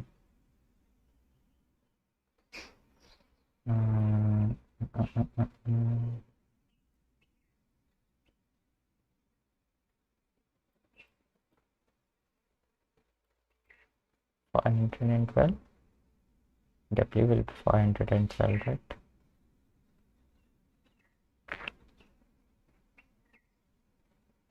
And in this case, it is just 4. So 1, 2, 4, and 8. Yeah, so it will be 8.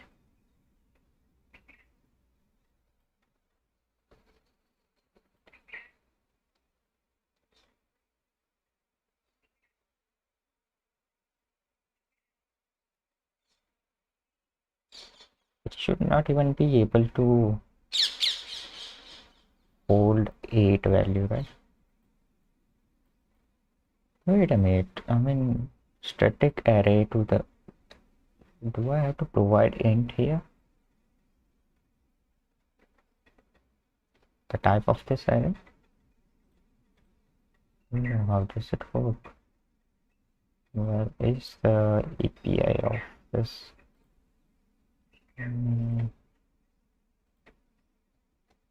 What's this? VM. Where are the arrays?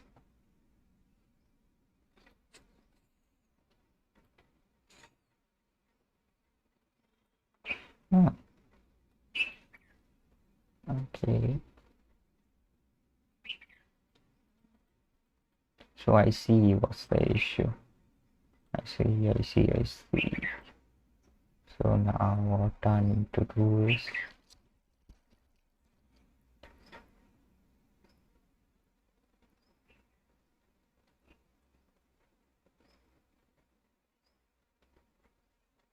to get the 15th value, I can't use a mask like this. It won't work, right? Is it possible?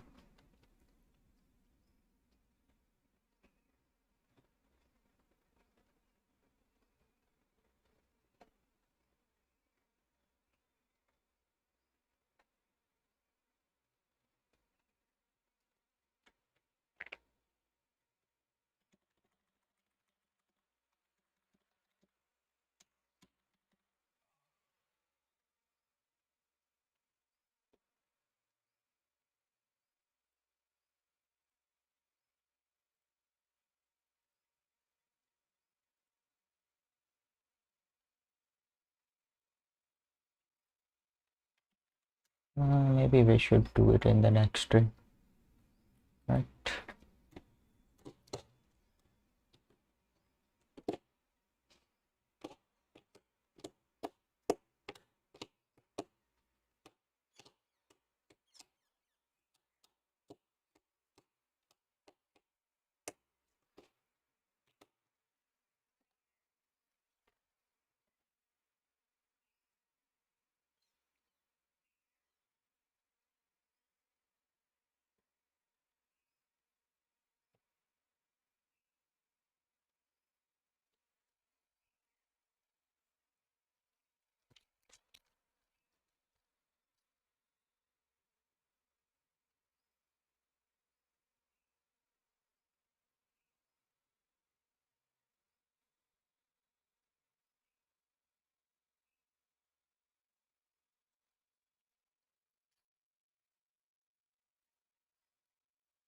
Mm, I'm gonna do it later. So I'm gonna end this from here.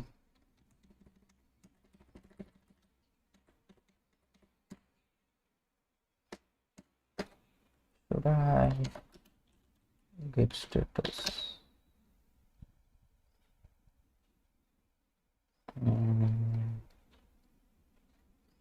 Yeah, let me add.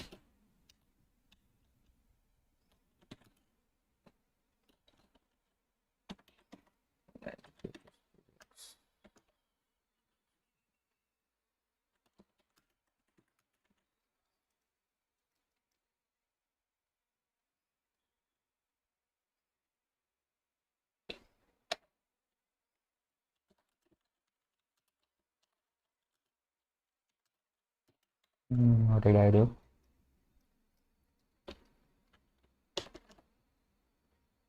Let me write a good message. P12 Math.jack.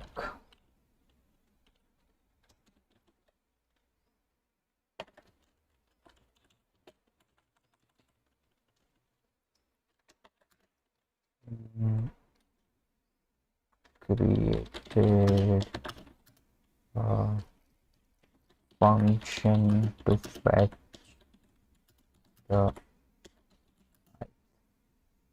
bit of an integer, and wait, that's not the only thing we did today. We also created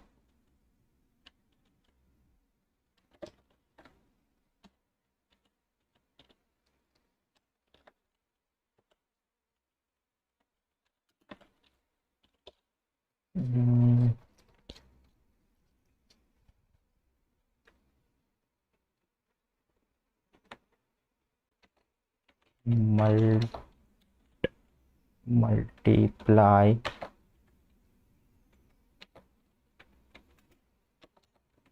for positive ends, but doesn't work for negative ones. This is an empty message.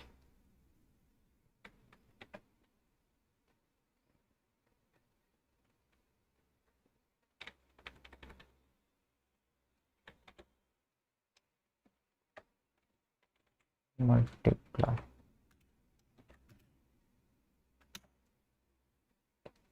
Whoa, whoa, whoa, whoa.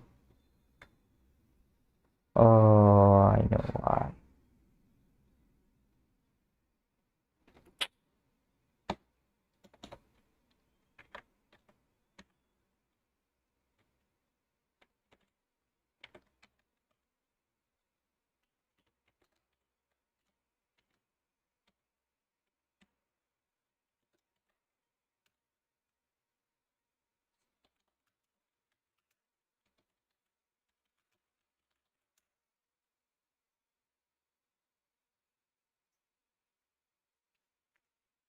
Alright, then I will see you guys in the next stream, and we'll continue debugging this program. Not even debugging, we don't even have the logic, working logic, so create it, whatever. Bye bye.